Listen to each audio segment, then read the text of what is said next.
Welcome to Thursday Night Football presented by Bud Light. We're in the desert.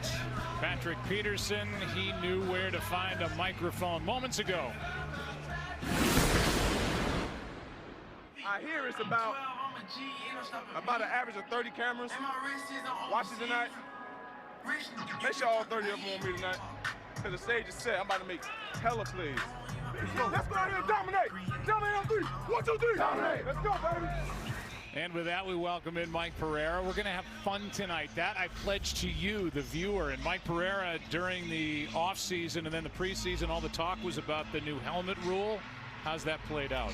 Well, I think you have to kind of look behind the scenes. You know, there have been 6 called so far in the first 6 weeks. 7 additional fines, but the league is working with the players. They've actually, in talking to them today, have sent out 72 warning letters to 72 different players because they were on the edge. They had the posture of leading with the helmet, but either maybe missed or made contact that wasn't enough for a foul. So they're working with the players and sending them the video along with the letter saying, you know, you got to get that corrected. All right, as Mike steps aside and Troy rejoins me here in one of the worst pieces of choreography in the history of the world. I wish you could have seen it.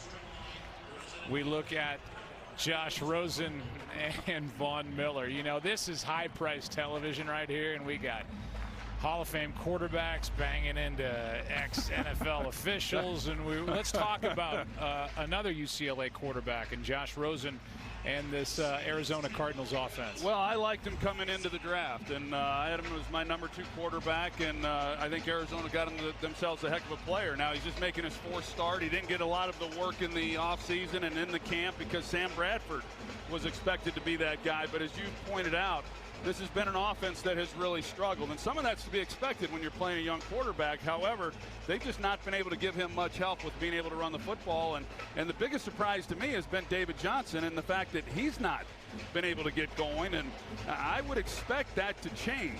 The Broncos have given up a lot of yardage on the ground, and we'll see if maybe Arizona can get their own run game going. Spanish language broadcast available tonight on Fox Deportes. The Denver Broncos won the toss. They defer, so Arizona starts this night with the football, and we will see if Mr. Johnson gets it going. Glad you're with us. This is Brandon Williams on the return. Well covered, well played by Denver downfield. Thomas, a backup safety, Shamarko Thomas, making the play, and after a return of just 12 yards, here's Josh Rosen. There are the numbers. They've actually improved offensively. The overall numbers aren't good, but they've improved after the first 3 games when they had Sam Bradford at quarterback. So we'll see how he gets along. There are injuries up front, namely their left guard and 4-time Pro Bowler Mike Iupati. Daniel Munyer starting at left guard for him. On first down, it's Johnson, and David Johnson runs into a wall named Pecco. And Domata Pecco is there to stop Johnson for no gain. Well, not a great start, certainly for Arizona, when you consider the fact that this drive begins on the 12-yard line. That's been another issue for them, as they've had a hard time with field position. They're backed up often, and they come out, hand the ball to David Johnson, and don't get a gain. The other problem for Arizona is they're talented defensively, but because this Arizona team is so bad on 3rd down, right now it's 2nd and 10, they're last in time of possession, so the defense gets worn out. We'll see if they can do anything here, and in the meantime they have to call a timeout. That is not a good start. Offensive coordinator Mike McCoy is under fire here with the Cardinals, and when you start with no gain on that initial carry and then have to call a timeout, that's not a good start. You see where the Cardinals are offensively and where they rank. 2nd fewest in passing yards per game. The rush yards are the worst in the league. Total yards per game, 221.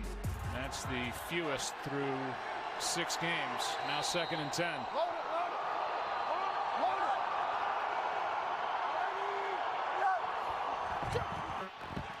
This one is batted into the air and picked off. Todd Davis leaps for the touchdown.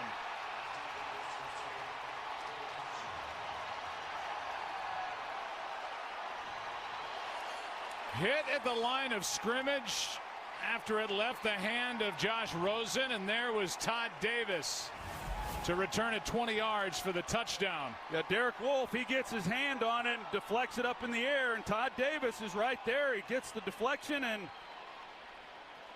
what a start for Arizona offensively. They don't get a gain on first down. They're confused on second down. And then they get the interception, and not good. And a good effort by Davis to get it into the end zone. And it's 6-0 with the extra point to come. So far, a good start as the Broncos try to make Von Miller good on his suggestion that they would kick Arizona's butt. Let's just say butt. They're looking at that to make sure that Davis got into the end zone before the knees were down. And so that means we take a break. It was a touchdown.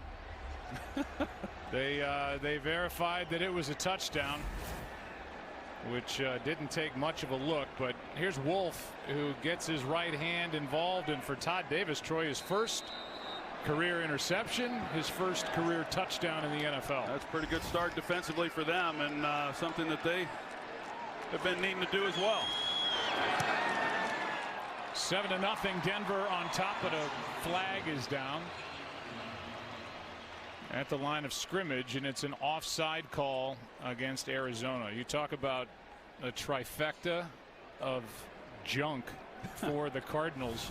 I mean, this is about as bad a start as you can have. Yeah, well, the second down confusion where they had to burn a timeout is the one that is the most maddening. I mean, you can't do anything about a deflected pass as a quarterback, and the interception is just bad luck. Offside. Defense, number 27. That 5-yard penalty will be enforced on the kickoff. The result of the play is a successful extra point. No, but the second down, Joe, where they had to call a timeout because of the confusion, they script these plays. I mean, all teams do. They've known since Tuesday, or at least yesterday, what the first play of the game was going to be, what the second play of the game was going to be, and more than likely what the first 20 plays of the game were going to be, and they couldn't get lined up. It's inexcusable. And they were offside on the extra point. So the kick will come from the 40, and Brandon Williams will wait for the kick, and Steve Wilks, who's in his first year as head coach. He is part of the Ron Rivera coaching tree. Remember, Sean McDermott was the defensive coordinator there a couple of years ago. He left to become head coach in Buffalo, and now Steve Wilks, who Ron Rivera loves and had him at 3 different stops as the head man here in Arizona. Williams again, his second return, and he is to the 16. That's it, as Joseph Jones makes the tackle. A return of 14 yards. I referenced this. Christina and Aaron talked about it. And here is the quote from Von Miller. I wouldn't say it's a must win, but we are going to kick there. And then we editorially made a decision to put a different word than the one he used. Von Miller, 6-time Pro Bowl outside linebacker, 3-time All-Pro. Now combines with Bradley Chubb. They are good off the edges on this Denver defense. Start with a throw on this possession, and the pass is caught by Chad Williams. Forward progress will give him a completion, Rosen, of 6 yards. Well, pretty good job by Rosen on that one. He's trying to work to his left. He gets through his progression, comes all the way back out to his right. And a guy who, I know when he was going through the draft process, when you talk to all the various coaches, offensive coordinators that sat and interviewed him, they were amazed at his intellect and his football IQ, and knew that he was a guy who was going to need to be challenged once he got into the NFL with the offense. Second down and 4. The handoff to Johnson, and so far no room for Johnson on 2 carries. He has a total of 1 yard. That comes here. Derek Wolfe, who forced that interception, crashes down to make that tackle. Yeah, you know, it's pretty perplexing what's happened with David Johnson. Of course, last year he played week 1 and then missed the rest of the year. But in 2016, it's a 1,200-yard rusher. He had over 2,000 yards from scrimmage. I mean, surely he didn't forget how to run the football in the year that he was out.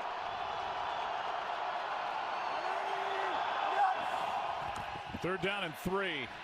Rosen floats it. Pass is incomplete.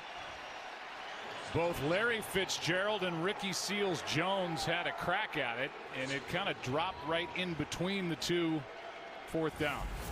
Well, this is an area where they have just had a ton of problems on third down, and it's, like you said, Joe, a reason why they have not been able to get more plays run, and the reason that their defense has been on the field so much. And last week, or on Sunday against the Vikings, they were 0 for 10, and it has been something they've tried to address, and they've not all been third and longs either, just like this last one at 3rd and 3. Andy Lee's been doing it a long time, 15-year NFL player. Here is Lindsey, able to stay in bounds and takes it to the 25, where he gets driven to the turf by Zeke Turner. Here comes Case Keenum. Here comes the Broncos offense, already up 7. Well, Case Keenum made himself some money last year. Let's go back to the beginning. He was with Houston 2013 and 14, 2-8 over 10 starts on and off their roster. 7-7 and 14 starts over 2 seasons with the Rams. Then the Vikings last year, 12-4. There's much more to that story, including the playoffs, and then signed as a free agent. 2-year deal, $36 million, $25 guaranteed. Off we go.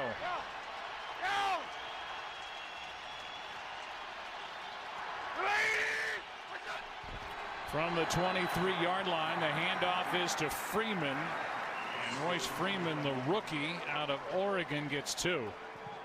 Hassan Reddick, who makes his 2nd straight start, is in there for Arizona. Well, look at this Broncos offense, and you mentioned Case Keenum, and it's been a bit of a struggle for him in that, especially the interceptions that he has thrown, and he's had some down in the red zone that have certainly hurt. But he's got some players around him. The offensive line has had some issues of their own, but he's got some skilled players. You know, not many quarterbacks get to come into situations like he had last year in Minnesota and then here in Denver with those wideouts. Here's Freeman right side.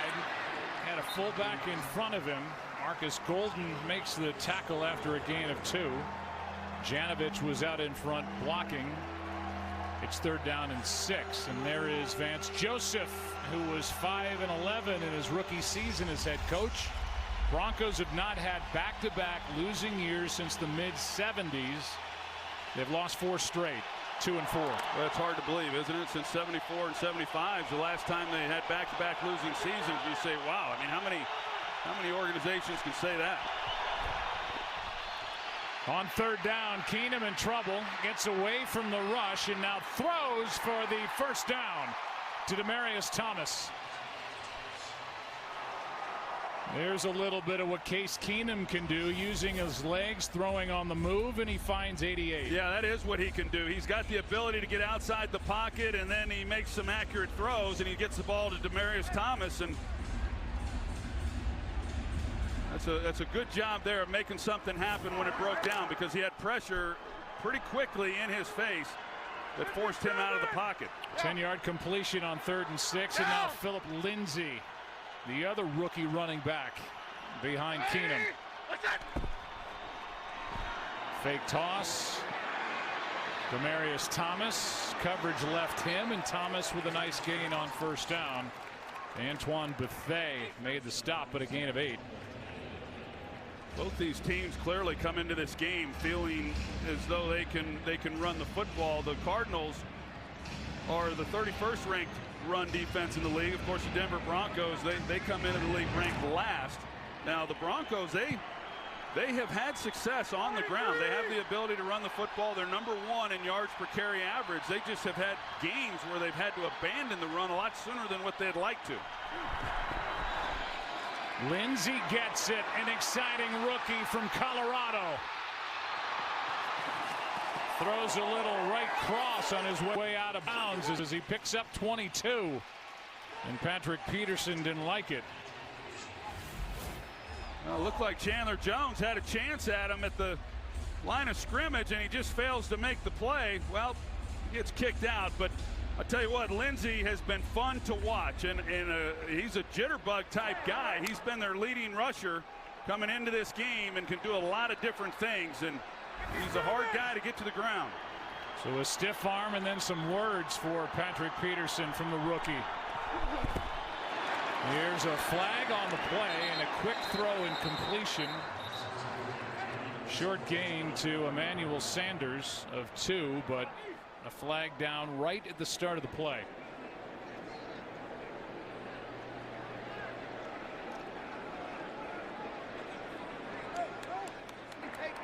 Offside. Defense, number 95. 5-yard penalty. Still first down. So Alex Kemp, who has his first primetime game as an NFL referee, tells us that Rodney Gunter, who got the start, by the way, in place of Robert Kimdichie at defensive tackle, was offside. It makes it 1st and 5. There's been some changes on that defensive side of the ball this year. They're going to a different scheme, the 4-3 scheme with Steve Wilks, and a lot of players have been affected by that. Here's a little toss to Sanders, going to throw it. Diving catch for the touchdown to Sutton. What a play.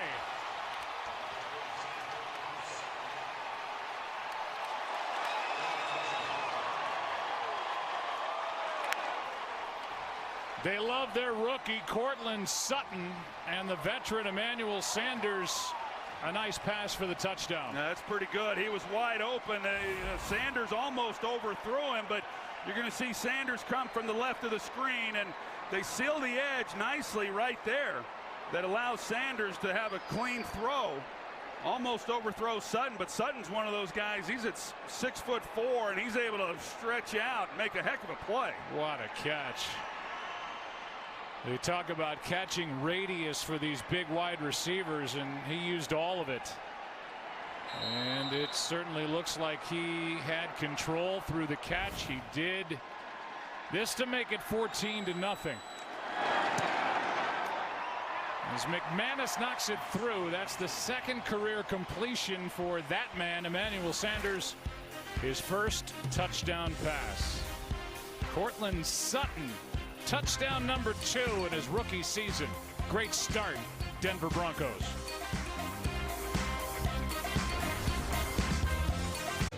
Welcome back to Thursday Night Football, presented by Bud Light. John Elway first, 2-time Super Bowl champ, walked away on top. Peyton Manning winning Super Bowl 50 over Carolina. Their defensive backs coach that year, Steve Wilks, who's coaching the Cardinals, who's hoping for a good return, who doesn't get it, as Shamarko Thomas makes another good play, and just a 13-yard return by Brandon Williams back to the touchdown. Well, you see the safety here, and then Patrick Peterson, and they play a lot of zone here in Arizona with Steve Wilks, and you're going to see the eyes are back into the backfield, and they're thinking that it's a run because of the action back there, and they just simply turn Sutton loose. Hey, this is not a good position for Josh Rosen right now. You're down 14 points, and you know it's obviously a lot of football left to be played, but to be down like this and then to once again start this game or start this possession with terrible field position. From the 14-yard line, here's Johnson trying to get him going. And a nice start to this drive as he gets 9.5. Let's take a look at tonight's players to watch, presented by Geico. And these two will be watching each other a lot. Von Miller on the left, 54 sacks since 2014, most across the league. And Josh Rosen, Cardinals traded up to get him, 10th overall. They like him. He's got swagger. He's got confidence. Some say he's cocky. Whatever it is, they hope he is the guy here for a long time. Making his 4th start. Nice move in the hole by Johnson as he dodged a tackle, picked up 6 and a first down. There's Mike McCoy. As a player is down. He's the offensive coordinator for Arizona. 2 times the OC in Denver and a 4-year head coach with the Chargers. As Darian Stewart, the strong safety, is injured on that play. He's been bothered by both a neck and a knee injury, and that didn't look good. Back after this. Welcome back to Thursday Night Football, presented by Bud Light. It was great to see Darian Stewart able to get up and walk off under his own power. They check him in that tent on the sideline. 2016 Pro Bowler. Here's a pass caught by Fitzgerald out to the 35, and he's able to spin on top of the body of Justin Simmons for 2 more, and a flag at the end of the play.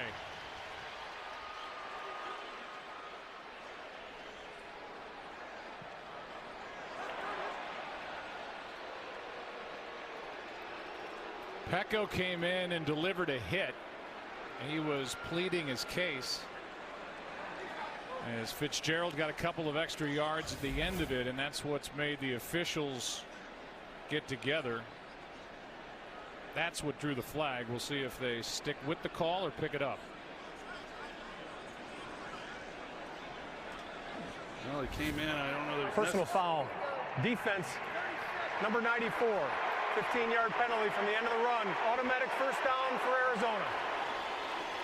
Yeah, obviously it wasn't one of those shots that we've talked about as far as trying to take out of the game, but you know, probably wasn't all that necessary either, as he's down, and here comes Pecco and draws the flag.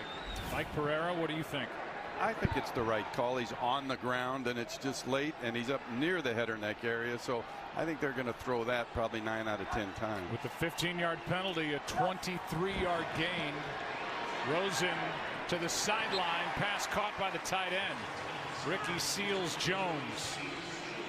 And he's become a much bigger part of the offense for Arizona here in 2018. He already has 16 catches, 12 all of last year. Yeah, I've enjoyed watching him and what I've seen of him, and you can tell there's some real chemistry between he and Josh Rosen as well, and Josh will give him opportunities down the field to go up and make some plays. He was primarily a wide receiver in college. He only had, like you said, 12 catches last season in his rookie year, but he's got a promising future. Johnson cuts up fields, got a first down, and spins for more. The Arizona Cardinals hope this is the 2018 coming out party for David Johnson. He gets 10 after going around the rookie Bradley Chubb. Well, in watching the last couple of weeks of the Cardinals offense, this is kind of what you didn't see in a guy who was just ready, really willing to put his foot in the ground and get going up the field, and he's had some nice runs here in the early going of this game already. From the 31, first down pass is incomplete. It looked like Chad Williams. Initially they said catch, but now that's overruled. It's 2nd and 10. As far as David Johnson is concerned, in that all-pro year of 2016, 132 scrimmage yards a game. Mentioned the injury last year. He's come back this season. He's only at 72 a game, so yeah, there's a lot of distance between those two numbers. Well, there is, and they're using him a little differently here right now as well, and you know, a little more two-back offense. That's not something that Bruce Arians did, and they split him out more as a wide receiver. I think this staff has still been trying to figure out exactly, you know, how to use him. Here he is carrying to the 25. Let's go down to Christina Pink. What do we know about Darian Stewart? Well, Joe, he's officially questionable to return with a neck injury. Being in the blue tent, he's now gone back to the locker room coming into this game. As you mentioned earlier, he was dealing with both a neck and a knee issue, but it's the neck that's flared up now. Third down and 4, late sub for Denver. Here's one for the end zone, and it's incomplete for Chad Williams. Interesting play call on third down and 4. You're already down 14 and you go for the end zone instead of the first down. It's fourth down. Yeah, and how much of this was really the call by Mike McCoy, and how much is it that Josh Rosen sees that he's got one-on-one and just wants to take a shot, but there's just no room there on the boundary. Chad Williams, he gets pushed right up along that sideline, just nowhere for Rosen to put the ball. So another failed third down on 3rd and 4. 43-yard try, and this is a season long for Phil Dawson, who has over 1,800 points in his long 20-year NFL career. We'll be right back after this from Progressive. Hate to keep harping on all the negative with Arizona on offense, but you mentioned it. It's another fail on third down. They're 0 for their last 13 on third down. It's just virtually impossible to win in the NFL if you can't convert. Well, that is right. And the funny thing about it, Joe, is the game they won against San Francisco, they were just 2 for 12 on third down in that game. I mean, it helped their defense had 5 takeaways, and you know they're able to win. But yeah, I've just never seen that kind of ineffectiveness on third down. Lindsey will let it go over his head. And up by 11, the Broncos will start at their 25. The quarterbacks under John Elway since 2012. These are the guys they drafted. Osweiler, Simeon on the list, Paxton Lynch, a big miss, no longer with the organization. They signed Peyton Manning. I'd say that worked out okay. Sanchez, Osweiler, they brought him back. And then the guy that's in control right now, Case Keenum. So John Elway, the GM, he's been also the president of football operations since 2011. Here's Freeman over the right side, a gain of 3. I think that's made by Gunter. Yeah, I think that's the thing that has been the most surprising, at least for me, that John Elway obviously knows a thing or two about quarterback play, and yet he just hasn't been able to nail that pick when he's made it. And Paxton Lynch was a big disappointment. Of course, he drafted Brock Osweiler, you know, not to come in immediately and be the guy, but someone who they could groom, and Trevor Siemian and all those guys that we showed, but it just has not panned out at that position. And one of the reasons they were forced to go out and try to sign a guy like Case Keenum. Here's Sanders. He's out of bounds short of the first down. Third down coming up. You know, they were certainly in the sweepstakes for Kirk Cousins, and I think the price just got to a point where they just weren't able to play ball with everyone else. And so then you look around and say, what are we going to do? Because last year, when this team has been on a steady decline since the sheriff, Peyton Manning, retired, you know, and last year was really tough, and there was not good quarterback play. So how do you address it? And Case, like you said earlier, he had a great year last year, had a lot of things working for him, including a great defense, but his own team didn't want to re-sign him, and he's now a Bronco. Pass is caught, and that was brilliantly played. Thomas made the catch, and Josh Bynes came in to make the tackle. No gain. It's fourth down. Yeah, Josh Bynes, he's been, you know, one of the constants for this defense. He's really played well. He rarely even comes off the field. That other linebacker position has been a revolving door, but he makes a heck of a play right there, and they needed one. They needed to make a stop and see if they can't get the ball back to this offense with a little better field position than they've had.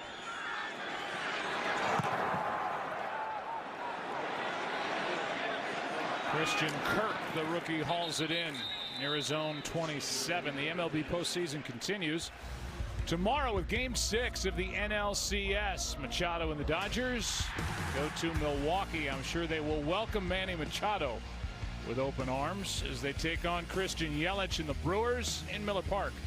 Coverage begins tomorrow at 7:30 Eastern on FS1 and the Fox Sports app. Holding, kicking team number 42. That 10-yard penalty will be added to the end of the kick. First down. It'll follow up on the Elway stuff with the quarterbacks. When they picked at 6 and they went with Bradley Chubb, this guy we're watching tonight, Josh Rosen, he was still on the board, as was Josh Allen, who ultimately went to Buffalo. And, you know, in visiting with various people, it sounds like the guy who they felt was really the franchise quarterback was Sam Darnold.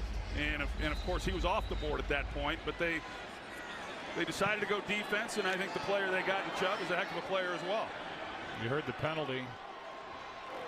There was a hold against the Denver Broncos. That moves the ball all the way up to the 37.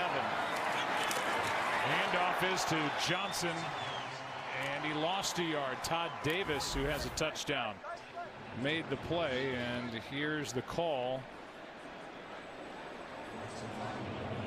That was Casey Kreider, the long snapper, the guy who hikes the ball. He was pleading his case, but called for a hold. 2nd and 11. Big rush on Rosen. Pass is caught. Larry Fitzgerald. He's a yard short, maybe a yard and a half short of a first down. Justin Simmons defending. It's really an outstanding job by Josh Rosen. This is some of the accuracy he has. At home, you might say, wow, that really was not a great throw. When you see where the corner was and he's playing his inside and driving on that, the only place that Rosen could really put that to give Fitzgerald an opportunity was to the outside. And so a perfectly thrown ball, good placement, and a completion. It helps when you got a guy like Fitzgerald who's able to adjust the way he is. Blitz coming. Pass is picked off. Harris. Chris Harris got a lane to the end zone for the touchdown. 2nd of the game for this Denver defense.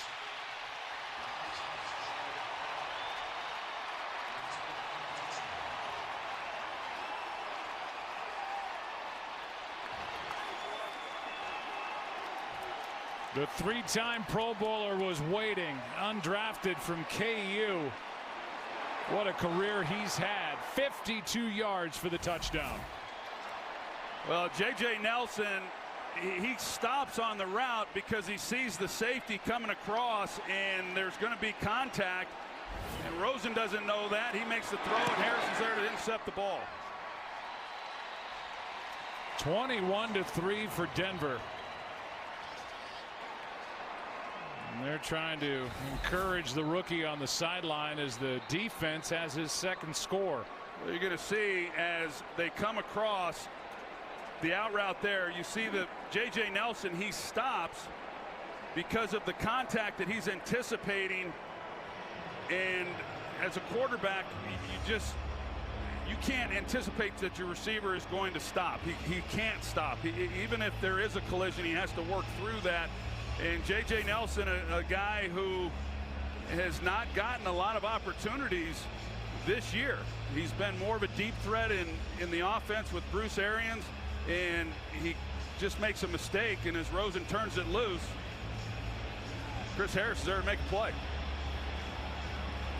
Talk about a guy who's had a great career. Chris Harris is an undrafted guy out of Kansas, and several All-Pros. And I know Wade Phillips last week, when the Broncos were getting ready to play the Rams, he said that Chris Harris is one of the best players that he's ever coached, and that's saying a lot because Wade Phillips has been around some great ones. Brandon Williams with another return. This one is his best out across the 20, where Deshaun Hamilton made the tackle for Denver, and Josh Rosen has thrown a couple of pick sixes in this game. He goes right back to work down by 18. Yeah, a couple of pick sixes, and I don't, the first one clearly was not when Derek Wolfe is able to deflect the ball, and I don't feel that one was his fault either. That's life as a quarterback in the NFL. But it's interesting in watching him, in preparation for this game.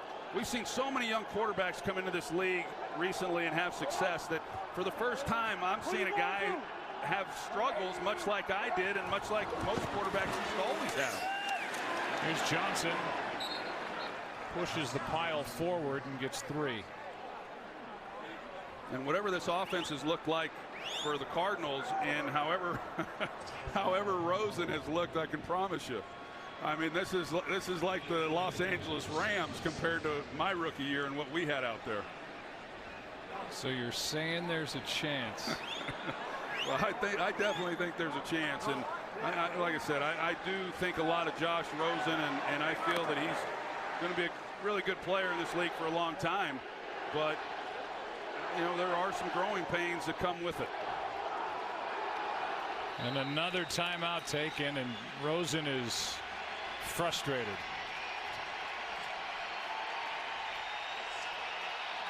Second time they've had to take a timeout on second down, and I would say this: there are so many Bronco fans in the crowd here in Glendale. I mean, first of all, they've had reason to make noise, but they're making a ton of it, and Rosen had to use timeout number 2. Yeah, I think there are more Broncos fans here tonight than there are Cardinals fans, Joe. UCLA first-round quarterbacks. I have a feeling you're on this list. If I'm not, somebody messed up. Ernie Case back in 1947. Billy Kilmer in 61. You, old 8-ball. Our fearless leader, Tommy Maddox, Cade McNown, Josh Rosen. Yeah, John Elway was the quarterback in Denver in '92 when they drafted Tommy Maddox. Here's a sack of Rosen. Zach Kerr. And there isn't much going right for number 3. No, Justin Pugh, the right guard.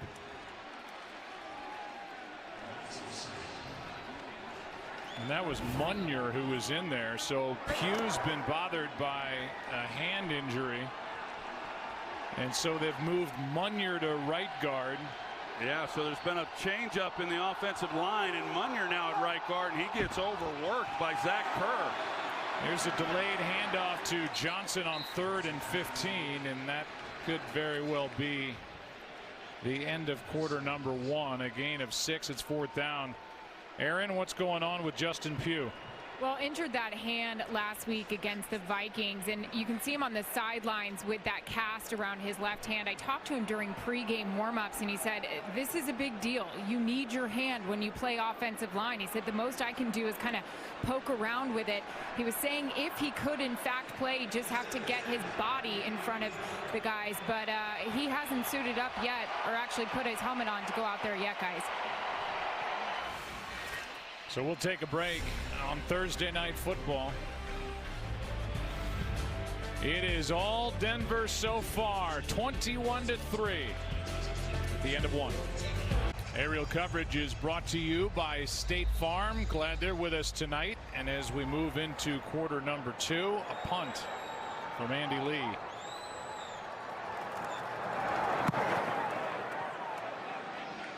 Another good one. Lindsey dodges one tackle. A decent return. Forced out by Gardeck after a 14-yard return. We'll be back in 30 seconds after this from Verizon. Well, another possession here for the Denver Broncos.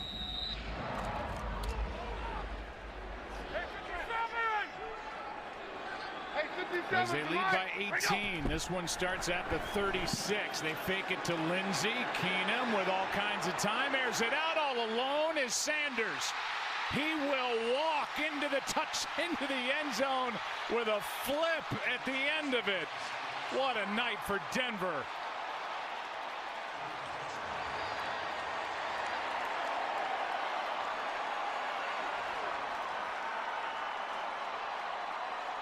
$64 yards to Emmanuel Sanders, who's thrown one and now caught one.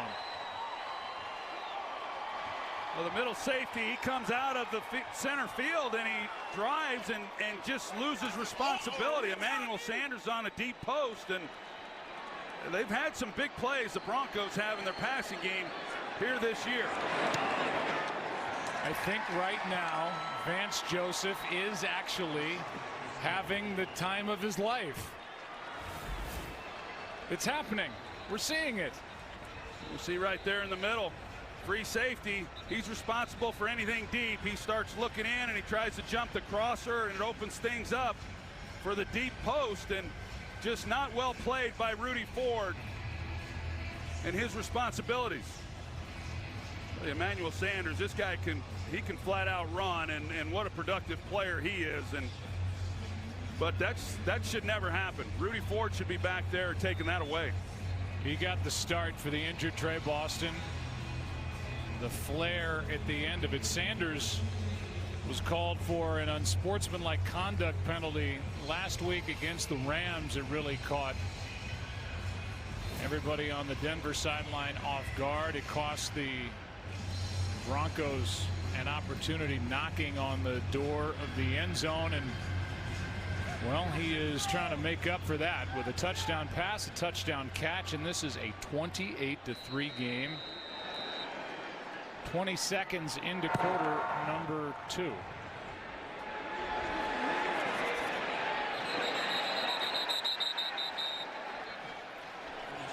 You look at this Broncos offense, Joe, and coming into this game, they had 6 completions of 40 yards or more, which was the second most in the NFL. And like I said, they've been able to get some big chunks in that passing game. They do a good job with it. And, you know, Rudy Ford coming in, you had to know they're going to take some shots. But Emmanuel Sanders runs an excellent route and a great throw once again by Case Keenum. Even with those big plays, that 64-yarder is the Broncos' longest from scrimmage this year. Rosen's in a terrible spot now, having to play catch-up. Pulls the ball out of there, fires to Chad Williams, who gets hit by Simmons after a gain of 6. Yeah, and this offense for Arizona, you know, under Bruce Arians, you know, he would say, hey, no risk it, no biscuit. You know, I mean, it was a vertical passing game. They were going to take some shots. That really has not been the case under Mike McCoy, and really probably for some good reasons. Protection up front, then you got a young quarterback. Try to protect him a little bit, but you know, right now, like you said, Joe, down 28-3 starting this second quarter. You know, good luck to Mike McCoy. And at this point, yeah, you want to get back in it, and there's a lot of football left and all that. Just don't expose your young quarterback and try to gain some momentum. Chase Edmonds carried for a first down. 4-man rush. Rosen finds the open receiver, and that is caught by the rookie Christian Kirk, his first catch of the game. You know, when we talked to Josh Rosen about his offensive line, he said, hey, as long as we have 5 guys up there, we've got a shot. Well, the 5 guys now are Wetzel at guard, Munier at guard, no Pugh, no Upati. Cole at center, Smith and Humphreys at the tackle spots. Here's Edmonds, and he's going to lose a yard. Well, that's not good. And then, like we said, Justin Pugh, who has not even been in the game, we were told he was going to be starting at right guard, but you see the hand, and like Aaron reported, you can't play with that. I'm surprised that he's active, knowing that that's what they were going to have to do. I'm really surprised that they even activated him, but they probably just needed bodies. Here's an incompletion in the direction of Kirk. It's another third down failure for Arizona. Tremaine Brock was all over the rookie Christian Kirk. Yeah, really frustrating for Steve Wilks and Josh Rosen and Mike McCoy and the entire offense, as well as that defense, knowing they got to go back out on the field in another night where they have yet to convert on a third down. Broncos did in the first quarter what they hadn't done since week 10 of 2010. They put up 3 TDs in the opening quarter. Here's a fair catch and interfered with clearly by Brandon Williams. And Deshaun Hamilton slow to get up. Yeah, he got hit low. You're looking up for the ball, and a guy comes and takes your legs out. That could be potentially serious. It's a 55-yard punt.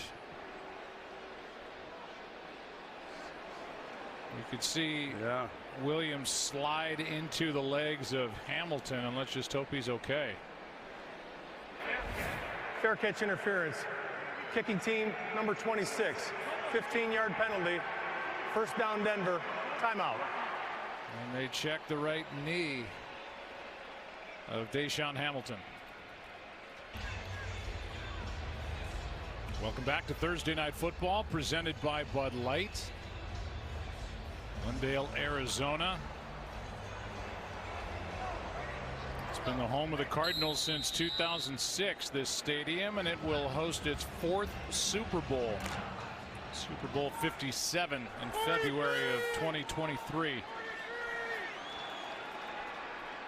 Keenum back to work from the 21-yard line after the penalty, and Deshaun Hamilton limped off the field a moment ago. Here's Lindsey over the right side, a gain of just 2.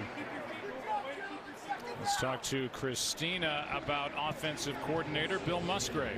Yeah, they've been searching for answers on offense. So Bill Musgrave this game actually spent the last few games in the coach's box, moved down to the field for today's game. Up in the box, he'd like seeing the field better, seeing a better picture, but down on the field, because of that 4-game losing streak, they decided to make a change, and it's worked out well so far, Joe. Yeah, you got to change up whatever you can, and they look fantastic here tonight. A couple of defensive scores. Emmanuel Sanders with a touchdown throw, a touchdown catch. Here's a throw that was too far out in front of Sutton, who has a touchdown grab, and that's the first incomplete pass for Keenum. You know, my senior year at UCLA back in '88, old Bill Musgrave was a freshman at the University of Oregon, and got him off to a good start, 5-0 when they came into the Rose Bowl to play us, and he was a fine quarterback. And then in '91, when I was with the Cowboys, we drafted him in the 4th round. And he was in camp. He didn't make our team, unfortunately. He went to San Francisco and then bounced around the league for a while as well. And he's been a coach in this league a long time. Replaced Mike McCoy last year as the coordinator in Denver, and I think he does a nice job. Keenum forced out to his right, and there's just nothing there. That's well played by an Arizona defense.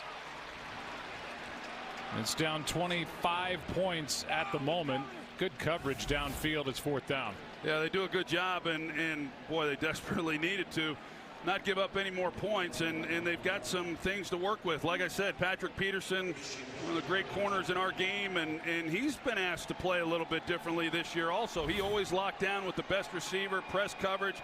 He is following Emmanuel Sanders around for most of the night tonight, but he's playing more zone coverage in this scheme. Fair catch called for by Kirk.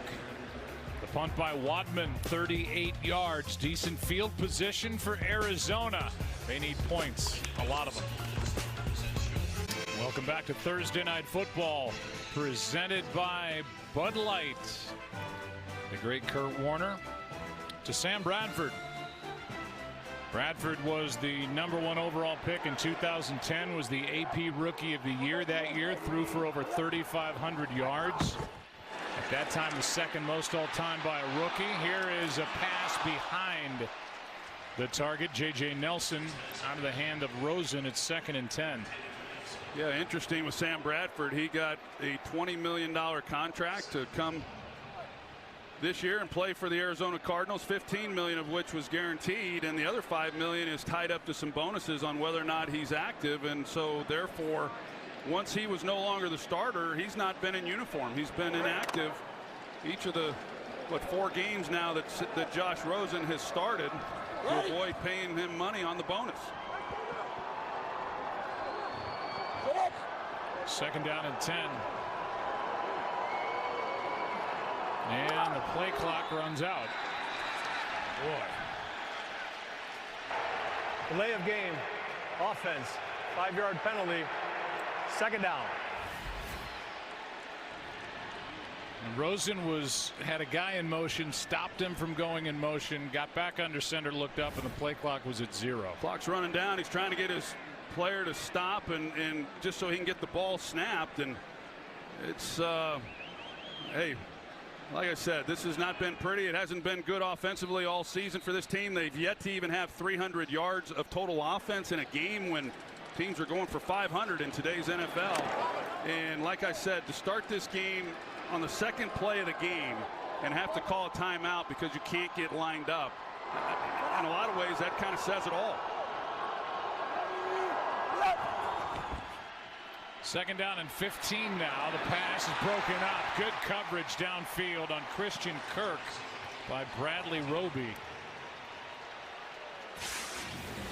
Here's the day so far for Josh Rosen.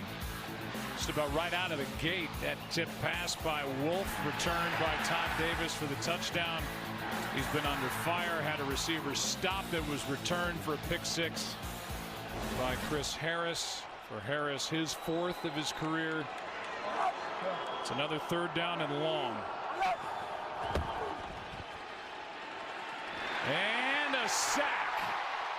It belongs to Shaquille Barrett. And Shaquille throws Josh Rosen down. Cardinals are now 0 for 6 on 3rd down. Well, Daniel Munyer at the right guard position is having a tough night. He gave up the sack with Zach Kerr. He's stepping in, as we've said, for Justin Pugh with the hand injury, and they've got a lot of different guys having to move around, and it has not been good. And the guy who's been suffering because of it is Josh Rosen. Punt by Lee with Lindsey back, and it's tapped down by Turner after a punt of 45 yards. It's what critics have called the best morning show on sports television. And all next week, they're in London leading up to the matchup between the Eagles and the Jaguars.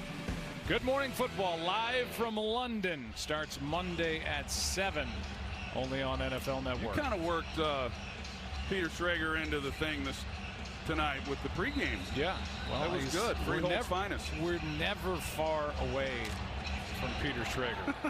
I barely know him, but every time you guys get around him, it's like Willy Wonka visited. Yeah, okay. Did you see what Schrager said? Schrager bombs. See what Schrager said? Okay. Well, you are better, aren't you? On 1st down, the pass is incomplete along the sideline for Demaryius Thomas, who earlier was checked in that blue tent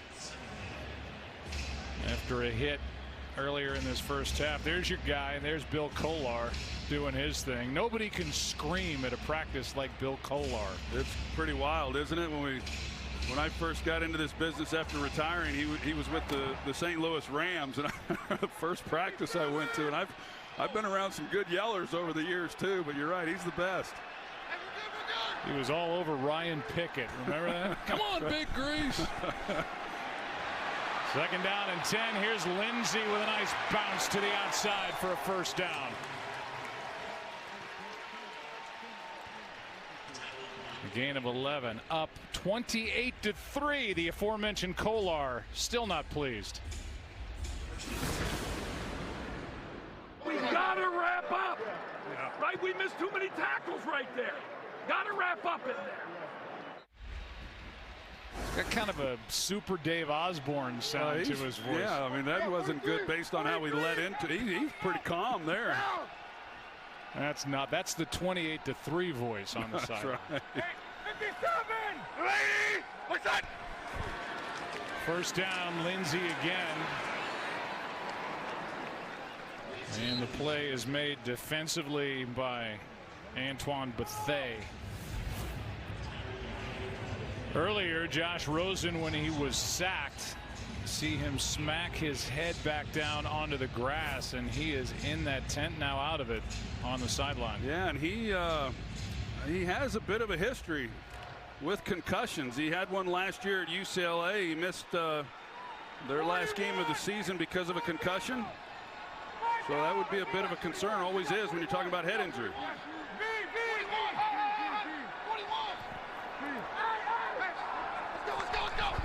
Broncos just get it away. Handoff is to Royce Freeman. Record-setting running back at Oregon, who was a 3rd-round pick. He gets 2. Hassan Reddick on the stop. Here it is again on that sack by Shaquille Barrett. But he says he's okay, it appears. 3rd down and 5.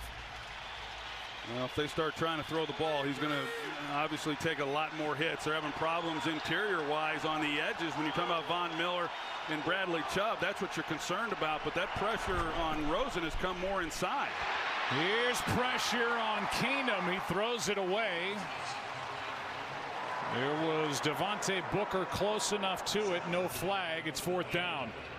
Heavy pressure by Budda Baker, who had a fumble return for a touchdown last week in Minnesota. Well, he's a heck of a player. He can do it all. Yeah, he can cover the slot, he can cover at safety, he can blitz, he's a good tackler. Anything you want from him, he's ready and willing, and I think he's already a good player. He's going to really fit in well to Steve Wilks' system, and they like to bring a lot of pressure. They blitz more than any other team in football already. Christian Kirk with the fair catch at the 11. Arizona gets it back. Here comes Josh Rosen. Steve Wilks in his first year as head coach. He is a terrific defensive coach. Was with the Bears 06 to 08. With the Chargers 09 to 11. Carolina. Ron Rivera is the common denominator with all that. And after being the defensive coordinator for the Panthers a year ago, he gets the head job here, and he is the 41st head coach in team history. Yeah, just 1 year as the defensive coordinator there in Carolina. Carolina on their third different coordinator in 3 years. Here's Rosen, hangs in there and finds his tight end, Ricky Seals-Jones, on first down for 5. The way it's going in Carolina, Eric Washington, their current defensive coordinator, he'll be a head coach next year in the league. Sean McDermott got the job in Buffalo. And of course, Wilks here in Arizona. Second down and 5.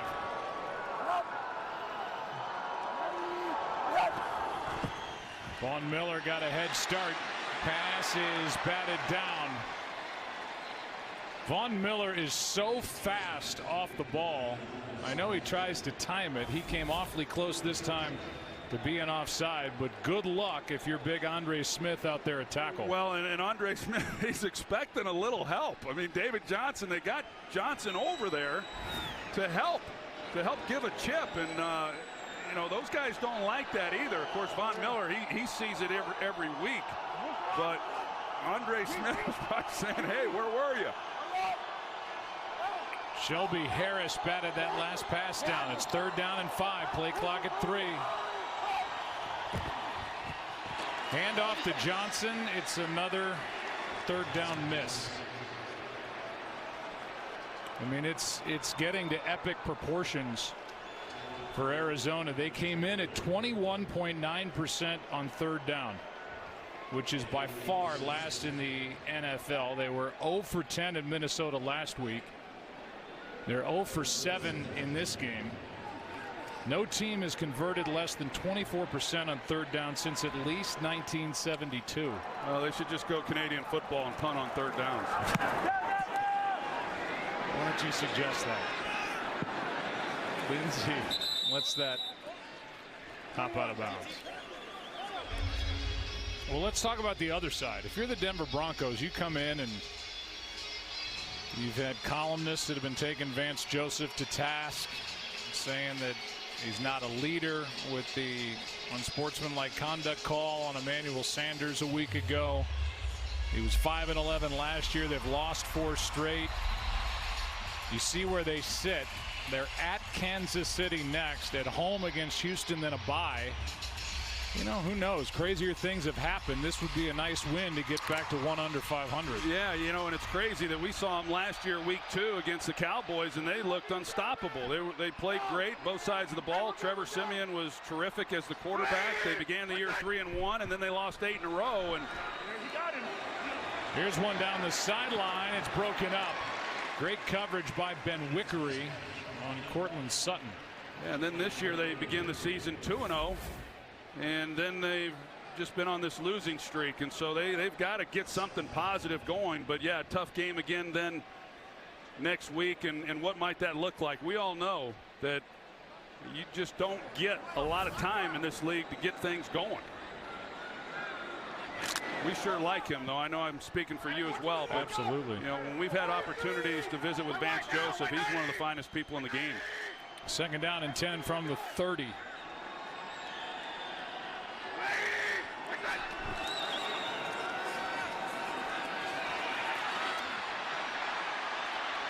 Keenum to the sideline. Good velocity to Demaryius Thomas, and he's got a first down.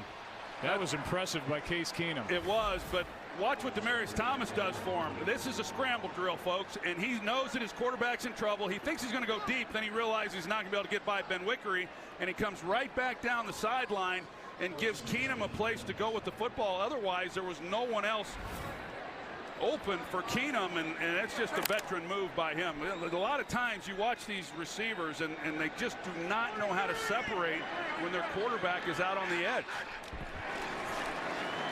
Here's a little misdirection by Royce Freeman. Bounces off a tackle. Ben Wickery stays with it and forces him out of bounds after a gain of 4. Well, and this is what Bill Musgrave and Vance Joseph have talked about. They have been able to run the football effectively. They've been good when they do it. They just haven't been able to stick with it because they've been playing from behind. Well, they threw the ball on first down on a deep shot. They threw it on second down. They get the first down. Now they come back to Royce Freeman, but I would expect that as we move through this game, especially in the second half, now they're empty set, but we're going to see more of Royce Freeman, and I'm looking forward to seeing what he can do. Pressure. Keenum gets smashed at the end of that play, and Matt Lacoste makes the catch for a gain of 12. Keenum got a big hit, and that was Hassan Reddick. Yeah, Reddick, Keenum, he just never saw him coming, and Reddick comes off the edge completely untouched.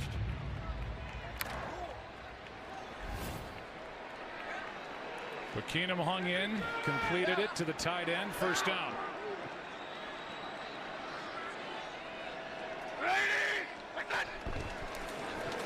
Lindsey. Well, he's not a big guy. Philip Lindsey's 5'8", 190, but he's got some power, and he just barreled through for 6 yards. He sure does. He's got some hair too, it looks like.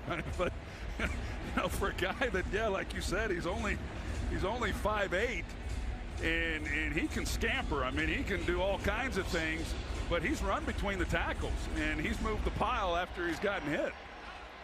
He's from Denver. Went to South High School, then played collegiately in Boulder at CU, and now he's a Bronco. He's like Denver's version of Adam Thielen. Here's a little flip to Booker. And Arizona was ready for that. Mayowa, he wasn't alone in to make the stop. Third down coming up.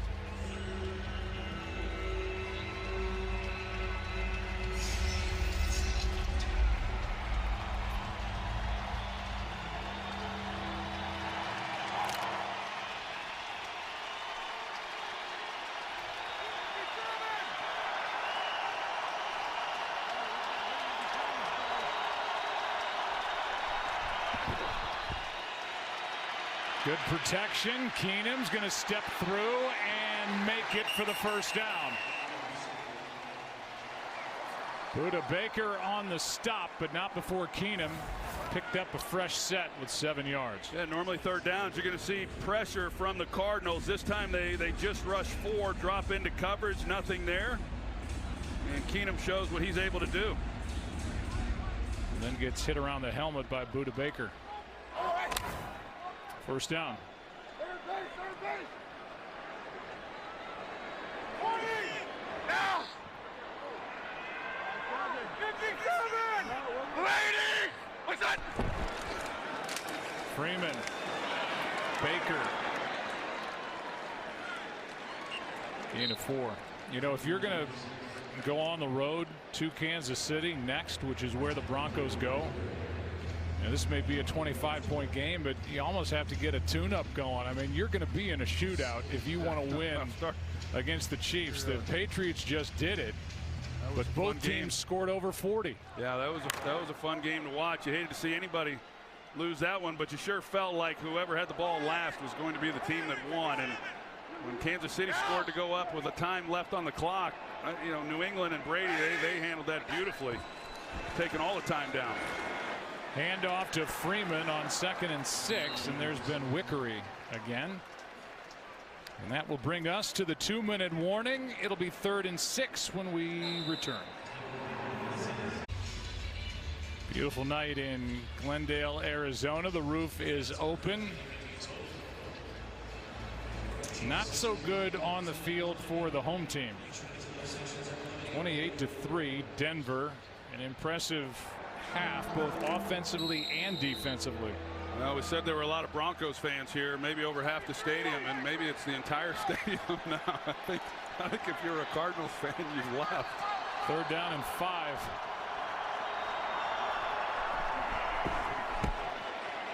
Pressure, Keenum in trouble. There's Lindsey needing blocks. He's got him, and a 1st down.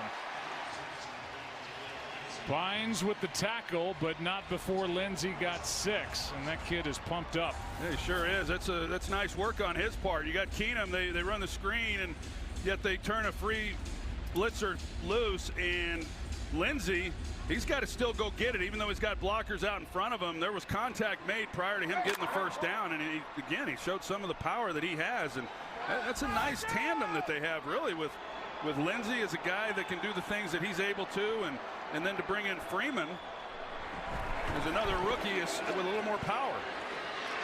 Keenum is able to just get rid of it in the direction of Sutton.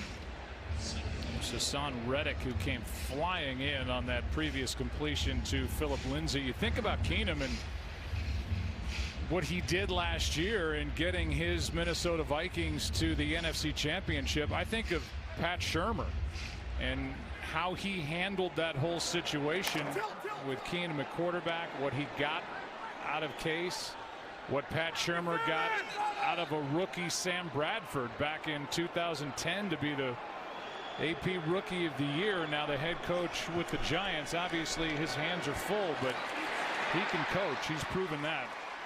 On 2nd down and 10. With just over a minute left, a loss of 1. Chandler Jones was in there with Marcus Golden. Well, a lot of good things usually happen when you are able to reach the NFC Championship game, and like you pointed out, I think Pat Shurmur did a terrific job when he took over as the offensive coordinator and what he was able to do for that offense and for Case Keenum, and he was rewarded with the head coaching job in New York, like you said, and then Case, he got to come make a lot of money as the quarterback in Denver. But everything changed, right? I mean, he was always the guy who came in and was really the backup to start the year. He was the starter in Los Angeles with Goff, but they certainly knew that Goff was the guy. This is the first time in Denver that he is the guy, and things are going to be built and called around him, and a lot of expectations come with that.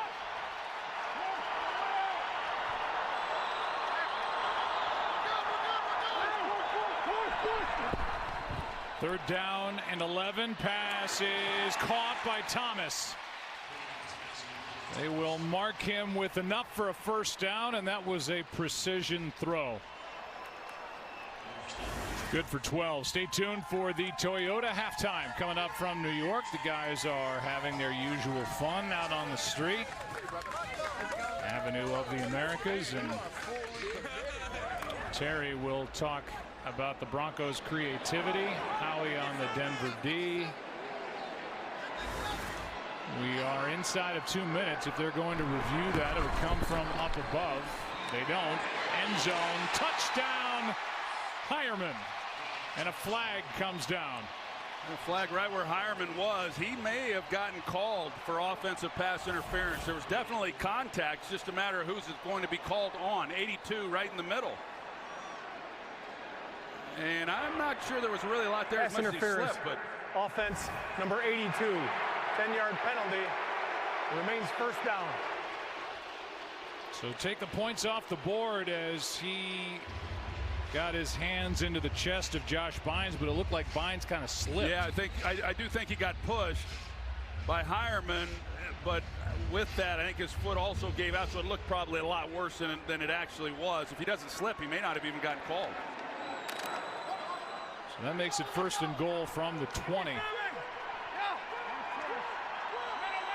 Broncos have struggled inside the red zone. Case Keenum has struggled inside the red zone. Just got it away.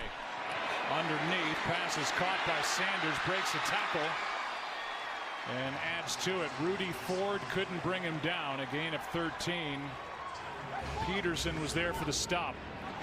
Emmanuel Sanders, he found himself a home when he got to Denver, and what he's been able to do, just a terrific player. Here's one for the rookie and through the hands, but a flag as Sutton was interfered with by Ben Wickery.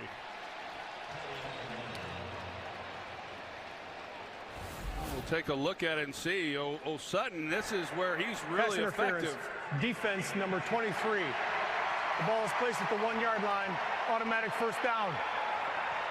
The left hand right there on the shoulder pads. Jersey trying to get it in there and not get caught.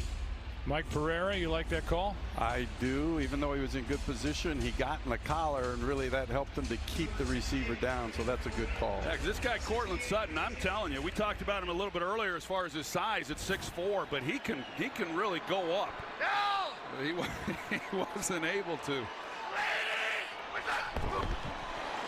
Freeman for the touchdown.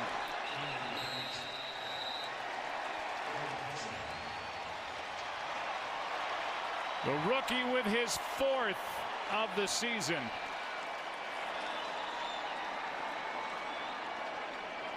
And the Broncos add to their lead.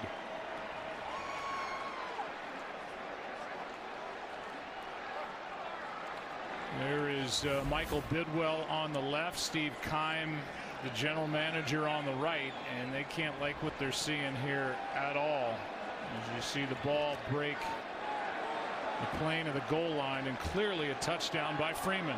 This is a game both teams come in obviously struggling, but both teams feeling that this was the game that they would get back on the right track, and Cardinals playing at home, and they just haven't shown up. 35-3.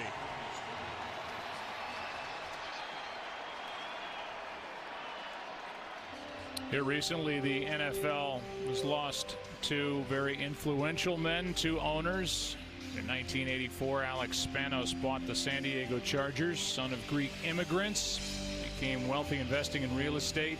And then Paul Allen, the Seahawks owner, passed away Monday at the age of 65 from complications with non-Hodgkin's lymphoma.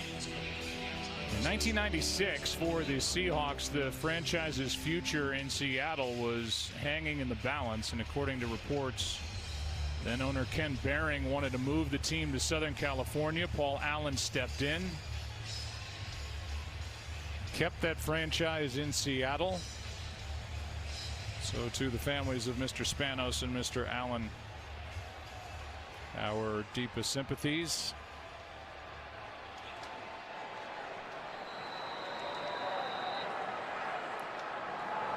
It's been the most points allowed in any half at State Farm Stadium. And with 21 seconds left, the ball will be at the 25. 1 timeout. You've got a franchise quarterback. You're down by 32 points. How risky do you want to get? Well, I wouldn't. I just simply wouldn't. I think that 21 seconds, like you pointed out, 1 timeout. They have not been able to protect him. He's taken some hits. You know, down 32 points. I think I would take a knee, although coming out to start second half, Denver gets the ball. They deferred after winning the toss, and they'll get it to start. That's going to do it. David Johnson on the carry. And those who are here rooting for the Cardinals, we'll let them hear it. Those here rooting for the Broncos have to love what they have seen so far after a half of football. It is 35-3. Stay tuned for the Toyota halftime coming up. What a half for Keenum and the Broncos. Want to stay up to date? Hey Siri, show me football schedules. Broncos, Cardinals. Thursday night football heads to the desert, and things are heating up. Broncos defense is taking it to the house. For the touchdown, second of the game for this Denver defense. Keenum goes deep. Offense is head over heels. That was tonight's game flow, brought to you by Progressive. 35-3, and the team with 35 is getting the football to start this second half. As you look at the first half stats, and it's a little unbalanced. Welcome to the broadcast booth. I'm Joe Buck, along with the Hall of Famer Troy Aikman, you get something to eat? You all well fed? You ready for the second half? We can talk about Arizona, and it was ugly a lot of that first half, but we should also probably at least start with Denver. I think Denver, this is an NFL game, and they dominated a half of play. They got to be thrilled with the way they came out of the gate. Yeah, there's no question. And defensively, they have shut down the running game. That obviously was the focus coming in, the way that they have just been run right through the last 3 weeks. And the Cardinals only had 39 yards rushing there in that first half. So they did a great job. And then defensive, being able to score touchdowns, the takeaways, and it's hard anytime you give up a defensive touchdown. The statistics are against you in terms of even being able to win a game. And for the Cardinals, they just haven't been able to overcome much of anything. Well, for Arizona, that's the most points they've allowed in any half in the history of this stadium as they play here in Glendale for the 13th year. Philip Lindsay on the return. He got tripped up. A return of 18 yards, and we send it down to Erin Andrews. And I asked Steve Wilks what was the first thing he addressed when he went into the locker room at the half, and he said, guys, we still have a second half to play here, so let's finish. Let's dig down deep. He said it's as simple as this. Defense, get off the field, and offense, make a play, especially on that third down. He's the one who mentioned they're 0 for 7 on that. I asked him, Joe, if this gets out of hand, when or will you take Josh Rosen out? He said, I'm not thinking about it right now. He said the one thing I do want him to do is get out there, grow, and learn from all this. Aaron, thanks. That was Trent Sherfield who made the tackle on the return. And here is Steve Wilks' defense getting through to bring down Royce Freeman. No gain, and the guy first there was Hassan Reddick. I think Steve Wilks' point is really good, and I can tell you from experience that working through this for Josh Rosen will serve him in the long run. Peyton Manning talked about it his rookie year. He led the league in interceptions, but yet he learned a lot, and that's the only way you really get it in this league for the most part, and he'll be better served for it, and you hope that he begins to have some successes. But I think it's good that you get him out there, let him keep playing. I would not pull him from this game unless you're just simply not able to protect him at all. Here's a handoff to Freeman, and Freeman able to shake a couple of tackles and end up with a 9-yard gain. Christina Pink, what did you learn down there? Hey, Joe, well, how about this Broncos D? I talked to Vance Joseph at the half, and he said, look, our guys were embarrassed about their performance the last 2 weeks. They've responded. He said, we talked about it, and they've been playing with pride, but we know that we have 2 more quarters to go. I also asked him what's opened up the passing game for him. He said effectiveness in the run game. They've closed the middle, which has allowed them to throw over their heads, Joe. All right, Christina, thanks. Freeman just went around Budda Baker on his way to a 9-yard carry. Now 3rd and less than 1. Handoff to Freeman. Just fights for the first down. A gain of 2 on 3rd down and 1. That was some good, tough running right there to pick that up. He may not have another. He could play 10 years and may not have a tougher yard to gain than the one he just had. Budda Baker was in on that. Went through him. Marcus Golden was involved as well. As Freeman gets congratulated on the sideline, it's 1st down, Denver.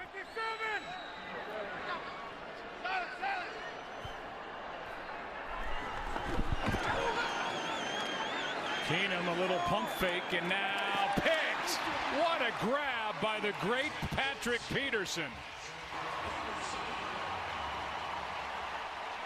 Sanders was the target. He was overthrown, and that is interception number 2 for number 21. Well, once Sanders releases and goes inside of Peterson, he then is expecting the ball to the inside. That's hard to throw sometimes for a quarterback, and you naturally want to lead him to the outside, but that's where Peterson was playing.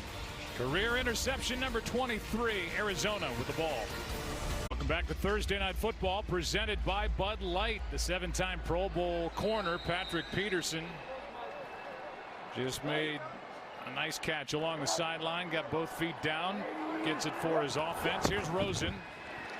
Play action starts the drive, and the pass over the middle is caught. The grab by Chad Williams and a 1st down to start this drive, a completion of 16 yards. That's a good job by Josh Rosen. Todd Davis was coming in on him, and had a free run, but not before Rosen gets the ball out. So, you know, he has shown when he has time in the pocket, you know, like really all NFL quarterbacks for that matter, but for a young guy, he generally sees things pretty well and can put the ball where he wants. He hasn't had a lot of clean looks. They're all coming from Denver here, and a pass out on the edge to J.J. Nelson. Good tackle by Chris Harris, who has a pick 6 in this game. Gain of 3. One thing we haven't seen really anything of is the Cardinals going with an up-tempo. A lot was made of the fact last Sunday against the Vikings that's when they had their most success. That's when they scored their offensive touchdown. Some of that was because the Vikings had a big lead and were giving up some of those throws. But, you know, there is something to be said sometimes when you're struggling as an offense to just try to pick it up, get on the line of scrimmage, hike the ball, and go and stop all the thinking. Rosen, nice throw. Fitzgerald inside the 30. Larry Fitzgerald, who was kind of remade as a slot receiver by Bruce Arians.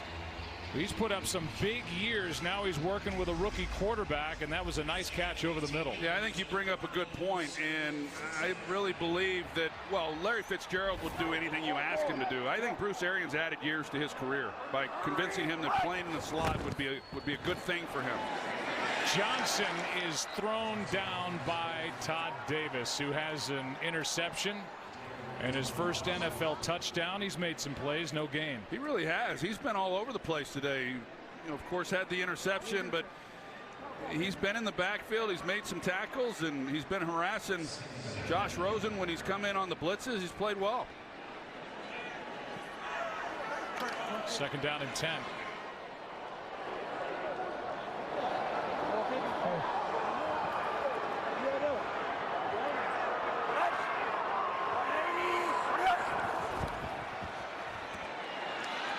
Rosen, pass is nearly picked. Roby stepped in front of the target, Chad Williams. Third down and 10. Well, this is one that Josh Rosen missed. He was trying to influence coverage and give a little shoulder fake. Looked like he had Fitzgerald in the slot up the seam, and that's where I thought he was going to go with the ball. Here's Larry Fitzgerald. You're going to see how he clears. And right there, that's about as open as you're ever going to get in this game. And I just don't think Rosen was anticipating it or even saw it. I thought it was interesting. Josh Rosen told us when we spoke with him, you know, the definition of an open receiver is a lot different in the NFL. And he's not the only one who said that. Rosen's going to go and pick it up. Slide for a first down. Rosen actually said a lot of what you just said a moment ago. Stop the thinking, cut it loose, see a guy. Don't wait for him to be perfectly wide open. Let the receiver go make a play. Yeah, we got a guy down on the field, but Jerry Rome was my quarterback coach when I came into the league. My first practice, they called the play and I didn't throw it. He asked me why. I said he was covered. Called it again. I didn't throw it. He said why. I said he's covered. He said, that's open in this league. You need to start throwing those. Rosen's learning that. Derek Wolfe is down. We'll take a break. Well, Josh Rosen just converted a third down with that scamper. 14 yards on 3rd and 10. You look at the rookie quarterbacks and their records so far. Darnold really has Jets fans excited. You can say that about Baker Mayfield and the Browns and their fans. I think that's going to be a fun group to follow as they move through their careers. And I'm excited about Sam Darnold and Baker Mayfield also. And I like Josh Rosen. Here's a pass under duress in the direction of Chad Williams. It's 2nd and 10. 2 weeks ago, all 4 of those rookie quarterbacks who were starting, not Lamar Jackson, who was at the back end of that graphic. He's coming off the bench for the Ravens, but they all won. There you see a little bit, for some guys, a lot of good here early in 2018 with this highly celebrated draft class. 2nd and 10 here for Rosen.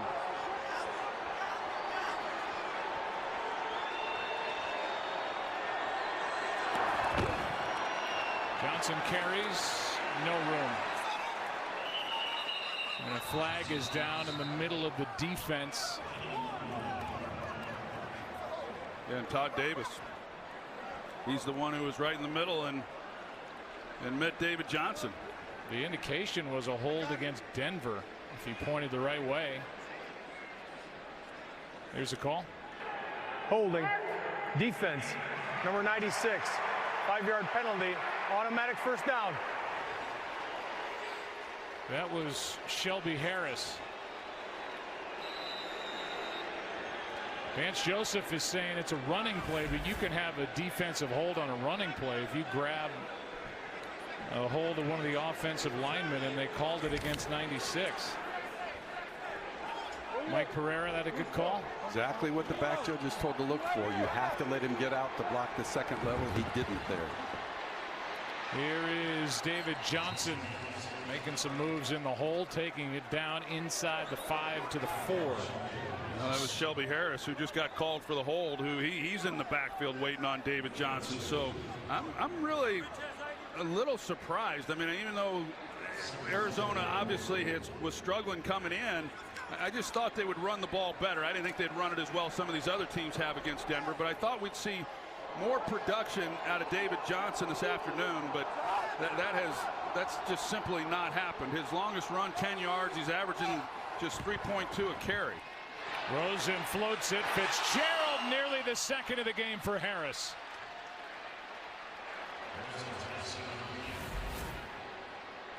I'm not sure if Larry saw the ball coming or not. The way that he reacted at the end of this, he just simply didn't look like he really was making a play on the ball.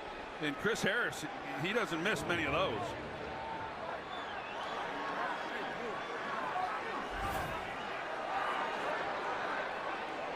Fitzgerald has at least one touchdown catch against every opponent except 4 teams. Denver's on the list. Wasn't ready for that throw. It's 3rd and goal. Rosen, end zone. That is Fitzgerald, and that is a touchdown. Take the Broncos off that list. Only the Ravens, Jets, and Steelers remain.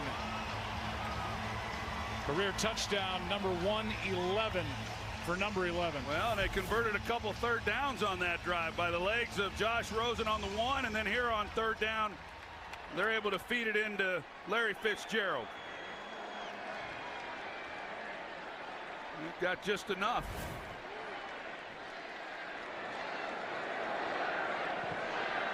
Extra point here by Dawson. When you talk records in the NFL, regular season records, Cardinal fans remember the 2 touchdowns that number 11 had against the Steelers in the Super Bowl, but now the Broncos are off that list. Rosen, good drive, 35-10 Denver. You see where Larry Fitzgerald now is with his 111, tying Tony Gonzalez, our own Tony Gonzalez. Great tight end. Antonio Gates right in front of number 6 all time. Another great tight end. Jerry Rice sits on top of that list with 197 on the receiving touchdown list. Here's Lindsey on a hop. Knocked down across the 20. They'll mark him at the 21.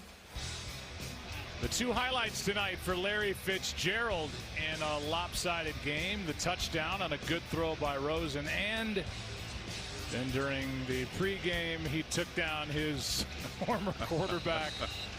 It was his guy in the aforementioned Super Bowl against the Pittsburgh Steelers. What a game that was.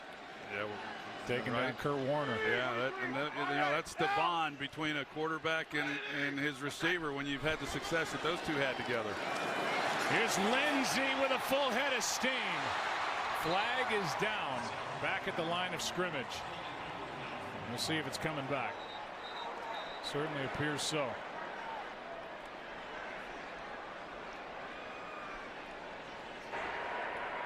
Holding. Offense. Number 32. 10-yard penalty. Still first down. Janovich, the fullback, is guilty of the hold right there on Ben Wickery. And just really a needless hold. He didn't have to do anything. Ben Wickery was already out of the play. He was in a good position. He could have just ran up to him and stopped. So, yeah, nice gain. You know, if you're Lindsey, those are hard when you rattle off that kind of yardage, and then it's coming back on a hold like that. So first down and 20, 8 minutes to go, quarter number 3.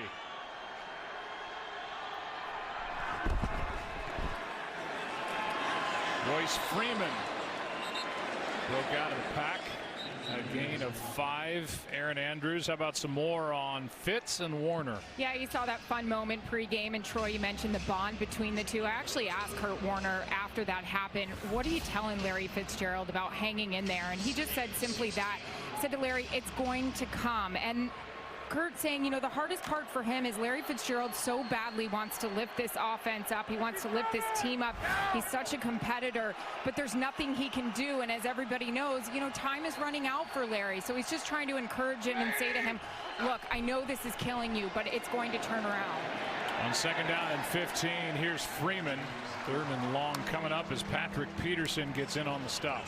So Larry, you know, we talk about his career, everybody knows about it, but he's been through some real ups and downs with some offenses. You know, he's been a part of some great ones in those years with Kurt Warner, and you know what Larry meant to Kurt and what Kurt meant to Larry. And then he went through a stretch after Kurt retired that, you know, they're trying to pull it together, and then Carson Palmer comes in as a veteran guy, and now all of a sudden, you know, he's winding his career down, you know, breaking in a rookie. So through it all, he's been the consummate professional, and you know, handles himself amazingly well. I watch him, and he's always going around helping guys up, even the defensive guys off the turf. He just is a great sport, great player.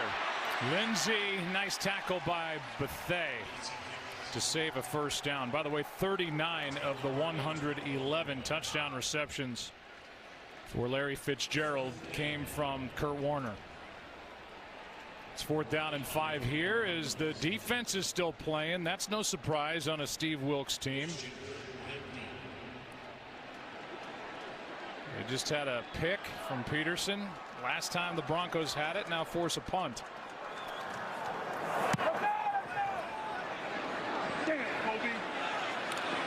Kirk to the 37. We'll take a break. More action for Josh Rosen and a smile with country music on your TV on the face of Troy Aikman.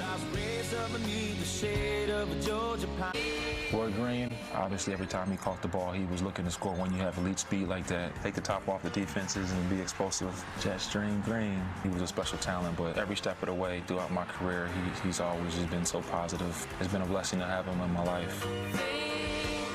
Larry Fitzgerald loves the history of the game, and he and Roy are friends. Roy Green was a tremendous player, great human being, was a two-way player. That's why he was wearing number 25 in those highlights, and then eventually 81. I remember toward the end of his career, somebody said, well, you've lost a step. And Roy Green's comment was, and he was the least cocky guy of all time, he said, if I've lost a step, I had a step to lose. He was still better. Here's a ball that's out. They're calling it for now a fumble. Picked up by Brandon Marshall. Tackled by Humphreys inside the 30. It was knocked out by Von Miller. And we'll see if it stands as a fumble. A return of 11 yards, and here it is. Well, when you go one-on-one against Von Miller out there, you're asking for your quarterback to get hit, and those types of things are going to happen. It's a turnover. They review it. We'll have the call when we come back. Could be overturned. During the break, they reversed the call. You could see going to the commercial that the arm was going forward for Rosen. As we welcome you back to Thursday Night Football, presented by Bud Light. Here's another look at it. Ball is in the hand. Arm is going forward despite the good play by number 58. So it's an incomplete pass. No turnover, which would have been the third of the night for Arizona. Second down and 10.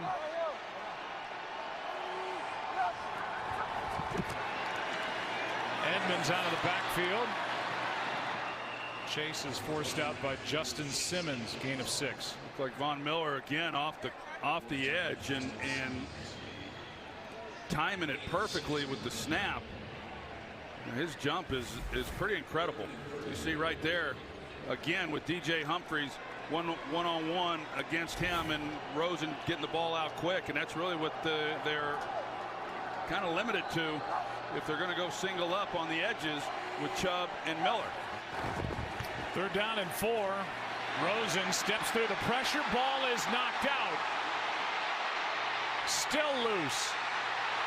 Recovered by Denver. Was he in bounds? Knocked out by Von Miller. A player is down. Another takeaway for this Denver defense. Here's Miller. Yeah, the hustle of Von Miller, and then going after him and being able to knock the ball out. And Von Miller talked about it. We talked about what he had said coming into the game, and he has lived up to it in his performance. He's been outstanding.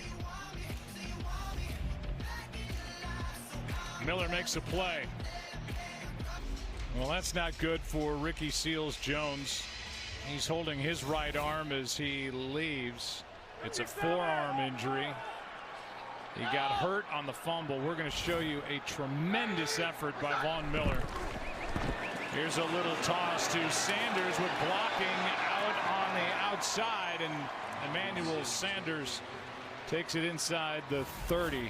This guy's fun to watch. Well, it's unbelievable. Look what he does to Munyer, the right guard. He just completely just lays him out, and then is able to locate Rosen and come back and make a play, knocking the ball out. Here's the recovery. He's got possession, 2 feet inbounds and control, and so it was a clean recovery, but just a great effort by Von Miller, and something we're used to seeing throughout his career. He's amazing. 90th career sack, 24th forced fumble for the Super Bowl 50 MVP. Marcus Walker on the fumble recovery as Lindsey goes to the right side. No gain. Here's the strip again by Von Miller. And the reaction of Patrick Peterson on the bench. Yeah, just knowing they got to go back out there. And like you talked about earlier in this game, Joe, the defense has played a lot of snaps this year. The Cardinals coming in were only averaging 50 snaps a game offensively. The defense was out there a whole lot, and they've been out again for a lot of work in this game against Denver.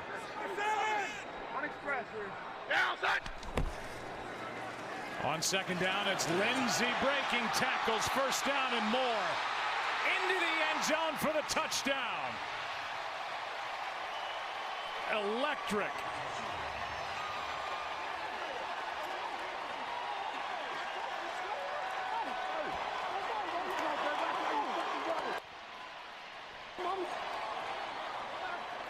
At the end of the play, Patrick Peterson went for the strip, and Lindsey said, I'll just hang on to this and go right into the end zone. Yeah, you're going to see Patrick Peterson is going to try to rip the ball out like you said, and then Rudy Ford, he just whiffs. Right there, he whiffs on him. Patrick Peterson's trying to strip him, and we saw the look on Steve Wilks' face, and it's not good. And he, as a defensive guy, has got to be completely embarrassed about the way this defense played tonight. That makes it 42-10. Ford, there's the whiff, and then Peterson looked like he was going for the ball. Really wasn't much of anything in the way of trying to tackle. Here's Emmanuel Sanders out there with a hold of Budda Baker. Might have missed that call, but Steve Wilks is thinking, where do we go from here? One of the points that was talked about during the week, Troy, is the immediate future of Mike McCoy, the offensive coordinator. 2 times the coordinator for the Denver Broncos, 4-year head coach with the Chargers. And this offense has done basically nothing. And now you've got a little bit of extra time after this Thursday game.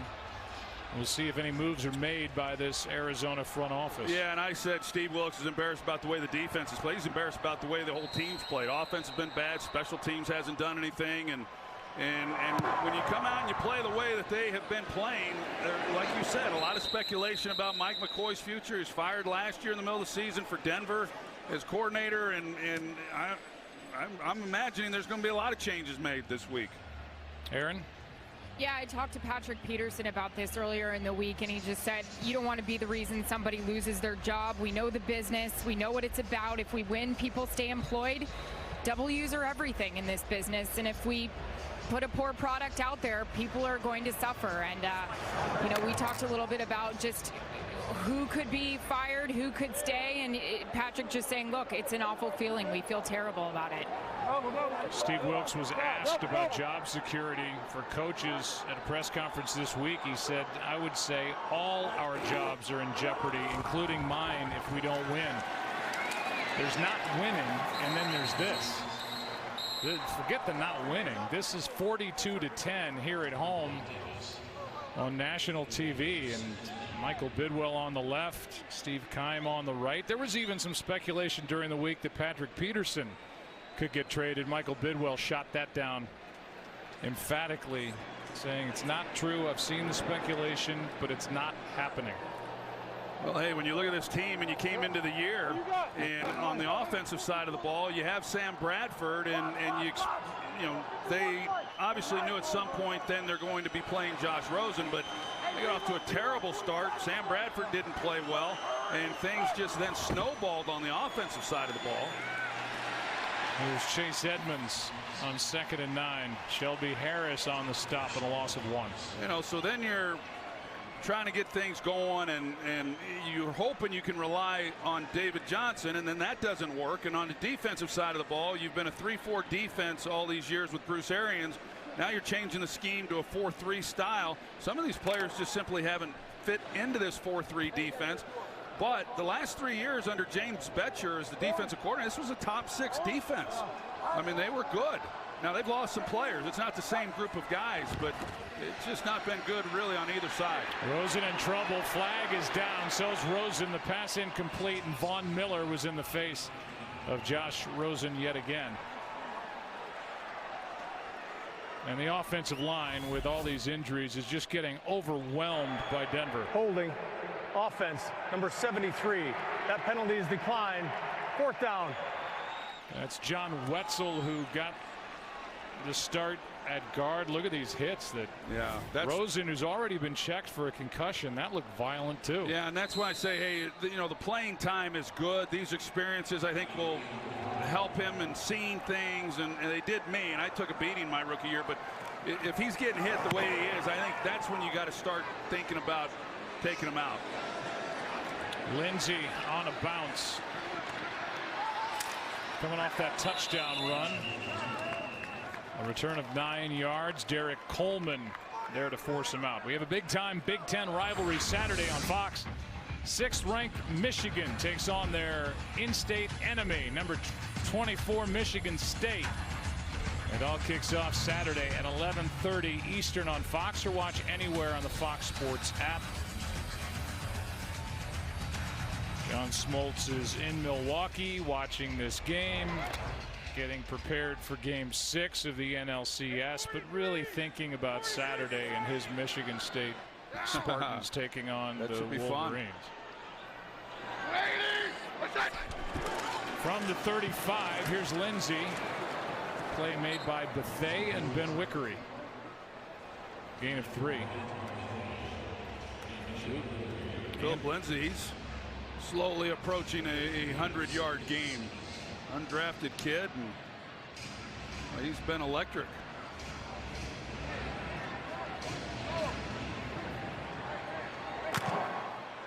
Just rushed for his 2nd touchdown of the season. 6 different Broncos have scored a touchdown in this game. Davis, Sutton, Harris, Sanders, Freeman, Lindsey. 2nd and 7. Pass is caught by Sanders. Ben Wickery won't let him go. Christina Pink, give us some more on Philip Lindsey.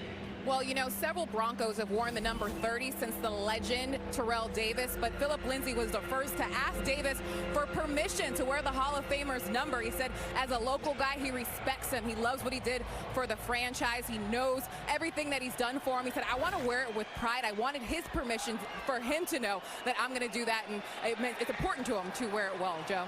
Yeah, and I know Mr. Davis had some nice things to say about Philip Lindsay. He's really a fan of his. Well, that's awesome, and I mean, what respect he showed Terrell Davis. Peterson trying to make a tackle, trying to also get the football out as Sanders made the catch, but short of a first down. It's 4th down.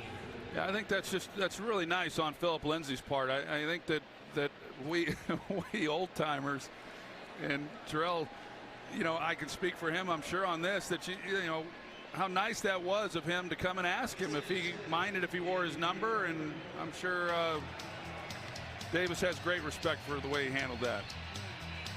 Denver Kid looking good tonight. So are the Broncos. Into the 4th we go.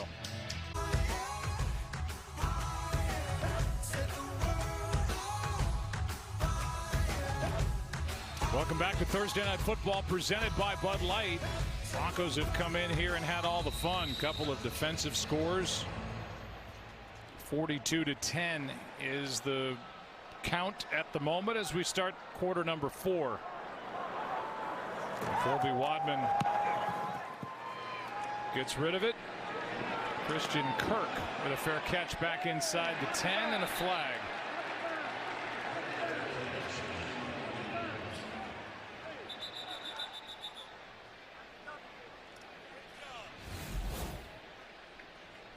Patrick Peterson with a shove into the back of Yadam. Illegal block in the back. Return team, number 21. Half the distance to the goal line. First down, timeout. Isaac Yadam is shoved by Patrick Peterson. That costs the Cardinals a little more yardage as they have the ball to start the 4th. Welcome back to Thursday Night Football, presented by Bud Light. The great Terrell Davis.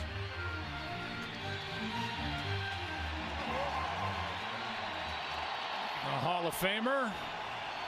We talked about with Philip Lindsay and him honoring number 30. As David Johnson tries the right side, a gain of 1. Adam Gotsis on the stop. The Broncos heard so much about their rushing defense. They've allowed 57 yards on 19 carries now, just over 3 a carry. In the previous 2 games, 593 yards, 7.7 a carry, and 2 200-yard rushers, the only 2 in the league all year. With Isaiah Crowell, and then last week, Todd Gurley. 2nd down and 9. Rosen throws low but caught. That's Chad Williams, and he gets popped by Bradley Roby. 3rd down.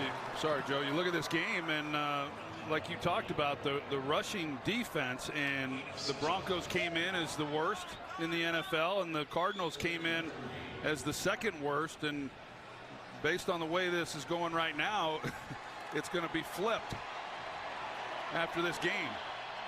And the Cardinals will have the worst defense. 3rd down and 3.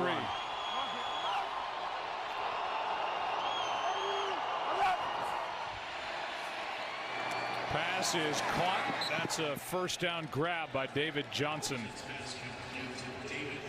That year that he had in 2016 was just incredible. 2,118 scrimmage yards. He had 20 touchdowns. Both figures led the NFL. Hurt his wrist last year, week 1 at Detroit. Missed the rest of the season and still trying to get back into a rhythm. Although, behind what's left of this offensive line, the odds are stacked against him. Handoff is to Nelson. And J.J. Nelson on 1st down. Dragged down by Bradley Chubb and a gain of 7. Yeah, it's a tough situation for David Johnson and this offense. And tonight, David Johnson's averaging less than 3 yards a carry, so it has not gotten any better. And putting the pressure on a rookie quarterback like this and just simply not giving him any help with the run game, protection, all of that. It's just a losing proposition. Johnson with 53 total yards in this game. Pass is caught by Nelson. A first down catch. Bradley Roby was out there for Denver. You know, we've talked about Mike McCoy's situation, and I don't know really how much more anybody could do when you are working around the issues that they have. And what I've seen watching them coming into this game was an offensive coordinator that was really in a lot of ways just trying to protect a young quarterback. You know, once Josh Rosen took over, now I know it didn't start off well for Bradford either, but there are some limitations in the protection up front. On first down, pass is caught up near the 50. Christian Kirk, who coming into this game has been the primary target for Josh Rosen. This was nice to see. Yeah, we've seen a couple throws now on this drive from Josh where they've looked really good, and they've been decisive. He's turned it loose. He's been accurate. That's a good route right there by Christian Kirk, and he's been a real pleasant, I don't want to say surprise, but he has really come out and done some really nice things so early in his career. 21 yards. That's the Cardinals' longest play in this game. Decisive was a word that Rosen used to describe Kirk. Here's a pass caught by Johnson, and he sets up a first down inside the 35. Well, this time they split David Johnson out, and that's what we had grown accustomed to seeing more of. And he runs a slant, he runs good routes, he's got good hands, and that's what I thought we would have seen more of that tonight. Circumstances have been a little bit different, but that's what Mike McCoy had talked about, trying to get him more involved in the passing game and utilizing some of his skills. 17-yard completion to Johnson. Here's play action, and Rosen is stumbling as he tripped. They're saying that's a fumble. Looked like he threw it. It's returned by Tremaine Brock, but now they finally blow it dead. Little indecision on the part of the officials there. Number 13 was in the area. Second down. Yeah, while Rosen was on the ground, he was grabbing his shoulder, and you see him kind of moving it. Like he might, yeah, he landed on it a little awkwardly on that right shoulder as he goes to the ground. There's Von Miller again. The problem was Rosen tripped going back, and he couldn't regain his balance, and by the time he was just starting to get more solid footing, Von Miller was there to say hello again. 2nd and 10. Here's one toward the end zone, and intercepted by Bradley Roby. Kirk was the target. It's another turnover. Well, this is one of those when Josh Rosen said, hey, one-on-one, sometimes just give your guy a shot. Well, Roby was always on top of Christian Kirk, and he never had an opportunity. There was never a chance for him to go after that ball. Gotsis with heavy pressure and another interception. NFL is excited to announce that it will celebrate its 100th season in 2019 with NFL 100, a historic year-long salute to celebrate the many contributions of players, coaches, and communities that have helped build the league over the past 100 years, and the unparalleled passion of NFL fans everywhere. They'll kick things off at this year's Super Bowl in Atlanta, and it will run through Super Bowl 54 in February 2020 in Miami, right here on Fox. On first down, here's Lindsey, and he's going to lose 2. Deone Bucannon, who is on the list of guys who, to this point, Troy, don't really fit into this new look 4-3 defense, a former first-round pick. Yeah. He was there to make the stop. Yeah, and that does surprise me because, you know, Deone Bucannon, he was such a big part of those defenses for James Bettcher, and, you know, a safety that then was a bit of a hybrid player and playing the linebacker position, fun guy to watch, a playmaker, and how you can't find a spot for a guy like him is a little perplexing to me. Lindsey's going to lose one here. Bené Benwikere shot through to make the play on that second down. You know, and we asked Steve Wilks about it, and he was very open and honest. He said, hey, you know, we are installing a different scheme, and not everybody is fitting into it the way that maybe we would like, and there's been some mistakes, too many mistakes, and I'm not going to play someone just because of where they were drafted or whatever they've done in the past. And so there's been speculation, like you said, that maybe Deone Bucannon will be traded. And if he is traded, I think whoever gets him is going to get a really good football player. They're down in 13. Lindsey over the left side. Needing to get 13. He gets 10, and Antoine Bethea there for the tackle. It brings up 4th down. Philip Lindsay is just one of those guys that when you put on a film and watch a game, he just shows up, you know, in the way in which he runs, and there's an enthusiasm in his style and a sense of urgency, and he's not gotten all the carries. Freeman has had, actually they've split him pretty well, but he's had 12 carries, but he's been the guy who's had the production with the carries he's gotten. Easy to like, fun to watch. Kirk on the return and spins out to the 32.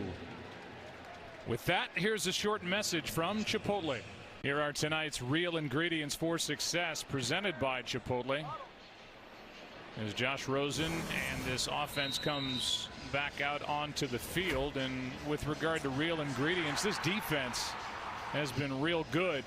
That was a tip by Derek Wolfe and a pick for a touchdown by Todd Davis on the opening possession of the game, and it would get worse from there for Arizona. Rosen, oh man. Larry Fitzgerald pops right up as he was hung out to dry. Todd Davis is the one who hit him as he reached for it. That could have been awful. I'm surprised there's not a penalty with this on a defenseless receiver. He comes in and it's, you know, well, it is shoulder, but there's also helmet contact. I don't know. That was a big hit. You don't see many of those anymore.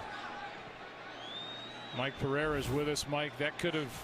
Yeah, that could have easily been a foul because of the high hit to me, and there was, like you said, Troy, helmet contact. Hey, Von Miller, make another play, why don't you? Another takeaway for this Denver defense, and 58 is right in the middle of all of it. What a game he's had. This time he gets over on Andre Smith. He's working over Humphreys earlier in the game, and he gets on Smith's side and goes right around him. Just no opportunity whatsoever for Josh Rosen. He's back there so fast and around those tackles. Like I said, you block him or you try to. There's not many tackles in this game. There's none planned for the Cardinals tonight. But there's not many in this league that can hold up and block Von Miller one-on-one. 91 career sacks, 25 forced fumbles in that incredible career of Von Miller, and he said it during the week, and he was right.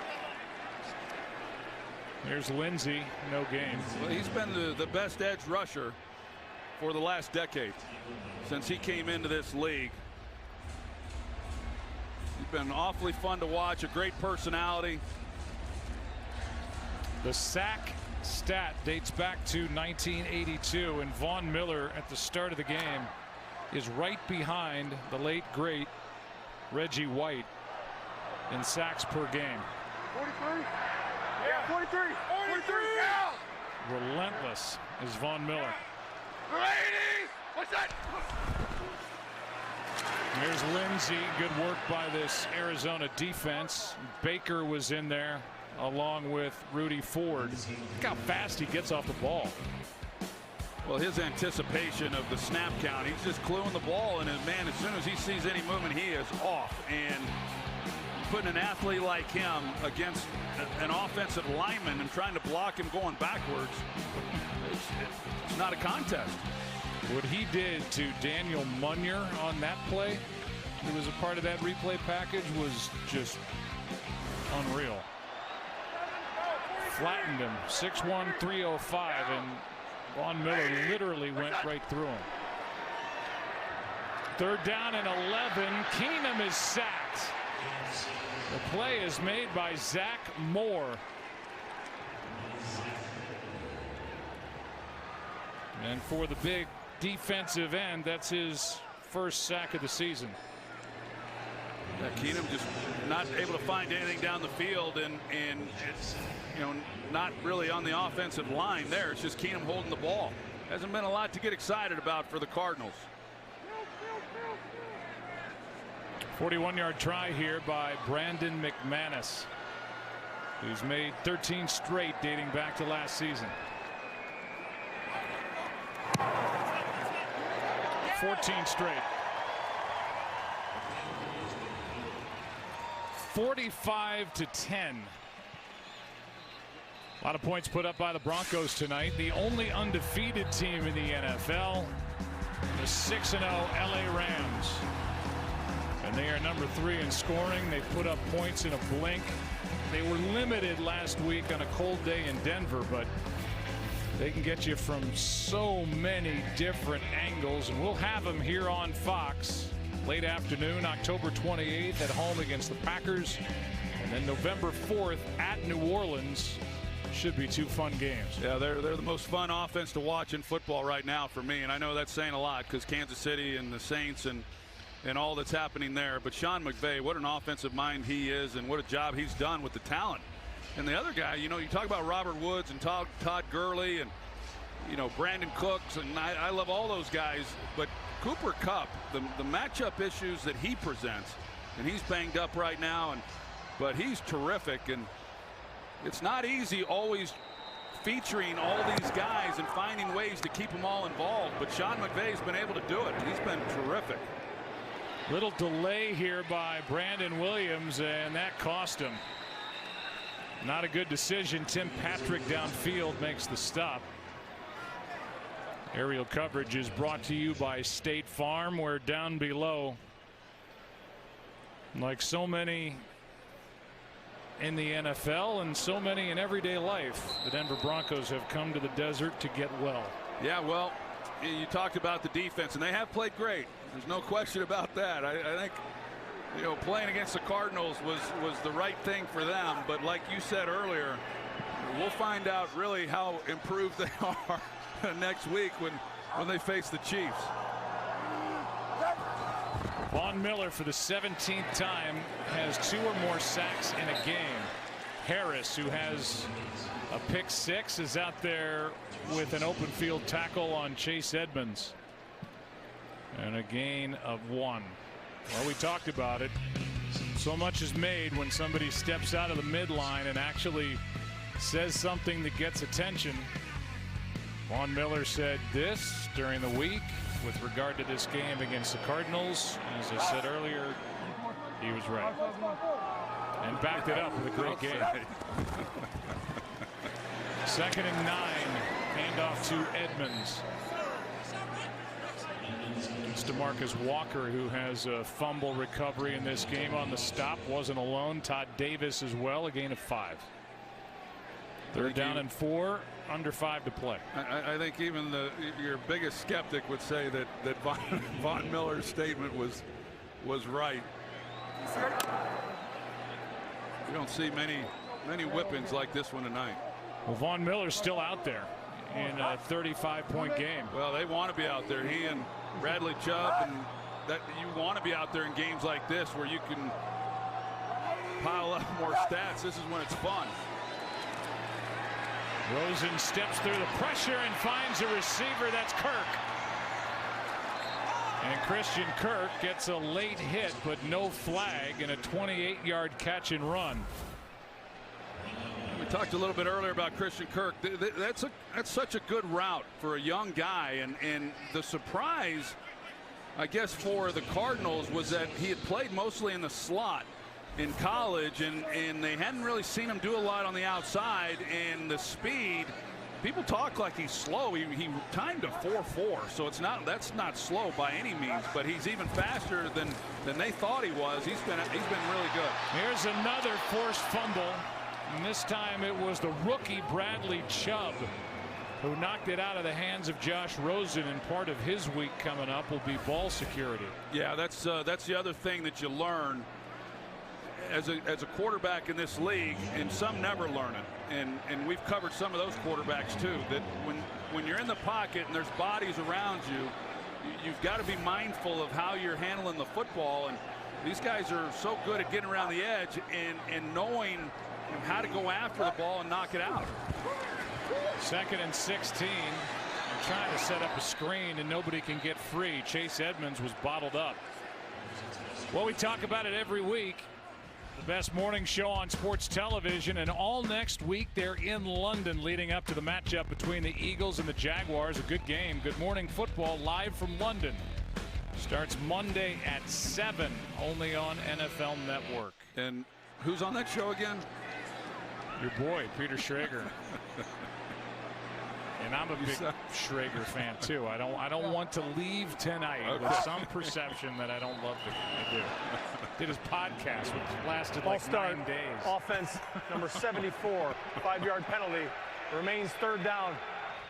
Seriously, you do a podcast with Peter Schrager, you can go from breakfast to lunch while you're doing it. You can go from lunch to dinner. Eventually, you just have to hang up. Maybe I'm just not up with the times, but who listens to podcasts? Oh, come on now. You are making enemies right now. Rosen finds Edmonds. Wow. What a hit by Yadam. It's 4th down, and I think they just should pack it in here. This is not pretty. No. Not good at all. And tell you, one's going to come out of this game, that being the Denver Broncos, and they're going to have some time with this being a Thursday night game and feel good about the performance and get ready, like we talked about a tough ball game against the Chiefs. And this other team, the Cardinals, they got a long time before they take the field and a lot to work on. We're at the 2-minute warning. This has been a lot of pressure on Josh Rosen. He's been hit. He's had balls tipped and picked. That's Shaquille Barrett. Zach Kerr has a sack. Von Miller with a couple. Trying to knock the ball out. There's Gotsis at the front end of what became an interception. On the back end by Roby. Been sacked 5 times. And this is a defense, Troy, for Denver that had 4 interceptions all season coming in. They have 3 in this one. And a couple that have gone straight back the other way for touchdowns. Yeah, big day on Sunday with 5 sacks against the Rams, and they followed that up again tonight. And talking with Josh Rosen, I was asking him how he felt physically because he has been sacked a fair amount. He says, I feel good, and I think the rules with not getting hit as hard has been beneficial to him, but he's taking some hard hits tonight. Time was taken. Denver, before the ball was snapped, calls timeout. Denver, be a 30-second timeout. We look ahead to Sunday. We've got the Panthers at the Eagles, a good game, big game for both. Drew Brees and the Saints at the Ravens. And the Cowboys with a big showing against the Jaguars at home. They travel to take on the Redskins. Looks like Jamison Crowder may not play in that game. And for New Orleans, in that matchup against Baltimore, that's the one team that Drew Brees is not beaten. And that Baltimore Ravens defense is fantastic. They're playing awfully well. And that game, like you talked about with the Cowboys and Jaguars, I thought that might be a baseball score with those 2 defenses. But, boy, Dallas really got after them. Well, speaking of getting after something, how about another sack for Denver? And it's the rookie Bradley Chubb. And Rosen is down. And now limping away. So they go for it on 4th down and 16. Chubb, who leads all NFL rookies now with 5.5 sacks, just went right around Humphries. Yeah, and just like Von Miller's been doing with Humphries and Andre Smith. And it's trying to get the ball down the field, 4th long, and protect. And it looks like Chubb comes down right on the ankle. And that's the thing you really worry about in a game like this, like I was talking about, that you want to get the guy experience, but if you keep continuing to get hit, hopefully it's not too serious. The Denver defense, as they take over after that stop on 4th down. Denver defense, 6 sacks, 5 takeaways, 2 touchdowns scored, and Von Miller backed up his talk. He was a force and not to be stopped here in Glendale, Arizona. I'm going to pull some strings. I'm going to get you on some podcasts going forward here. I've done them. I've just never listened to one. Oh, okay. You're busy running around. Do you listen to podcasts? Absolutely. I do. Sure. Well, now I know the answer. I know who listens to podcasts. I want you to call me the next time you're listening to a podcast. I will. Put it on speaker. There's the defense tonight. I mean, this is a Denver team that had lost 4 straight. They won their first 2. Domata Peko signing autographs with under 40 seconds to go. And this will be the last snap of the game. They snapped their losing streak, and they did it with an exclamation point here against the Cardinals. And a win for Vance Joseph in his 2nd year. And you know there's a ton of respect between Vance and Steve Wilks.